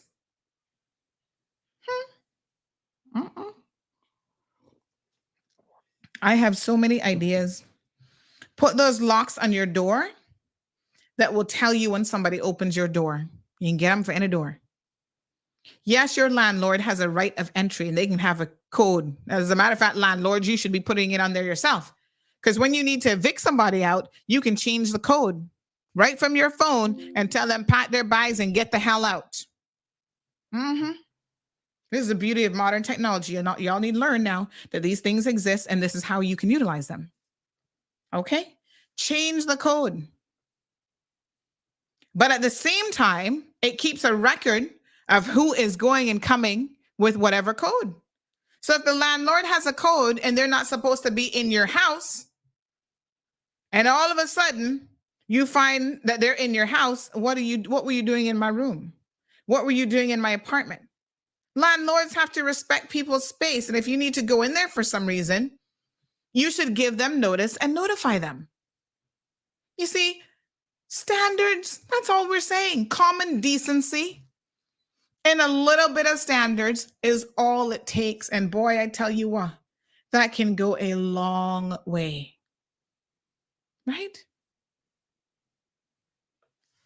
Michelle says you need to extend your program. You mean 3 hours not enough? Girl, I'm not going to be here tomorrow. Mirta's having a good laugh. I'm not going to be here tomorrow, folks. I got some stuff to do, but I will be back on Monday morning. Andrea says, you're not coming in no apartment of mine because you can't get in. I let you in if I need to. Yeah, listen, what a mess. Johan, the things that you can pick up on, just let that comment go. I'm just saying that some of these landlords, you don't know what kind of freakiness they might be doing, what they could be putting in your room, planting in your room. I don't trust them. I don't know what they're up to. Next thing you know, they go kill somebody, want to plant the weapon up in my room, talking about I killed them. I'm like, what the hell? All right, Jim. Yes, my darling. Y'all have a wonderful weekend. Tenants have rights. Landlords have rights, folks. It's all about finding that balance. That's really what it is. And if we're going to have a tenancy board, we have to make sure that this tenancy board has teeth to it. Put the right people on the board. And when they say yay or nay, it is yay or nay. And you've got police and enforcement ready to assist them. Irvin says, yeah, they're going to mash up your meds and you were disappearing self. No, sir. I think her brains just went down. Lifetime Movie Network plot lines. Listen, beautiful people, we got problems in this country. It could be worse, but it can be better. So let us aim for the better. That's the part that we gotta, you know what I'm saying? It's a small country. We can fix these things before it gets any worse. Imagine we got a population of 70, 75,000. What if we had 100,000? Y'all ready for that drama? Let's fix it before it gets to that point. Put these things in place now.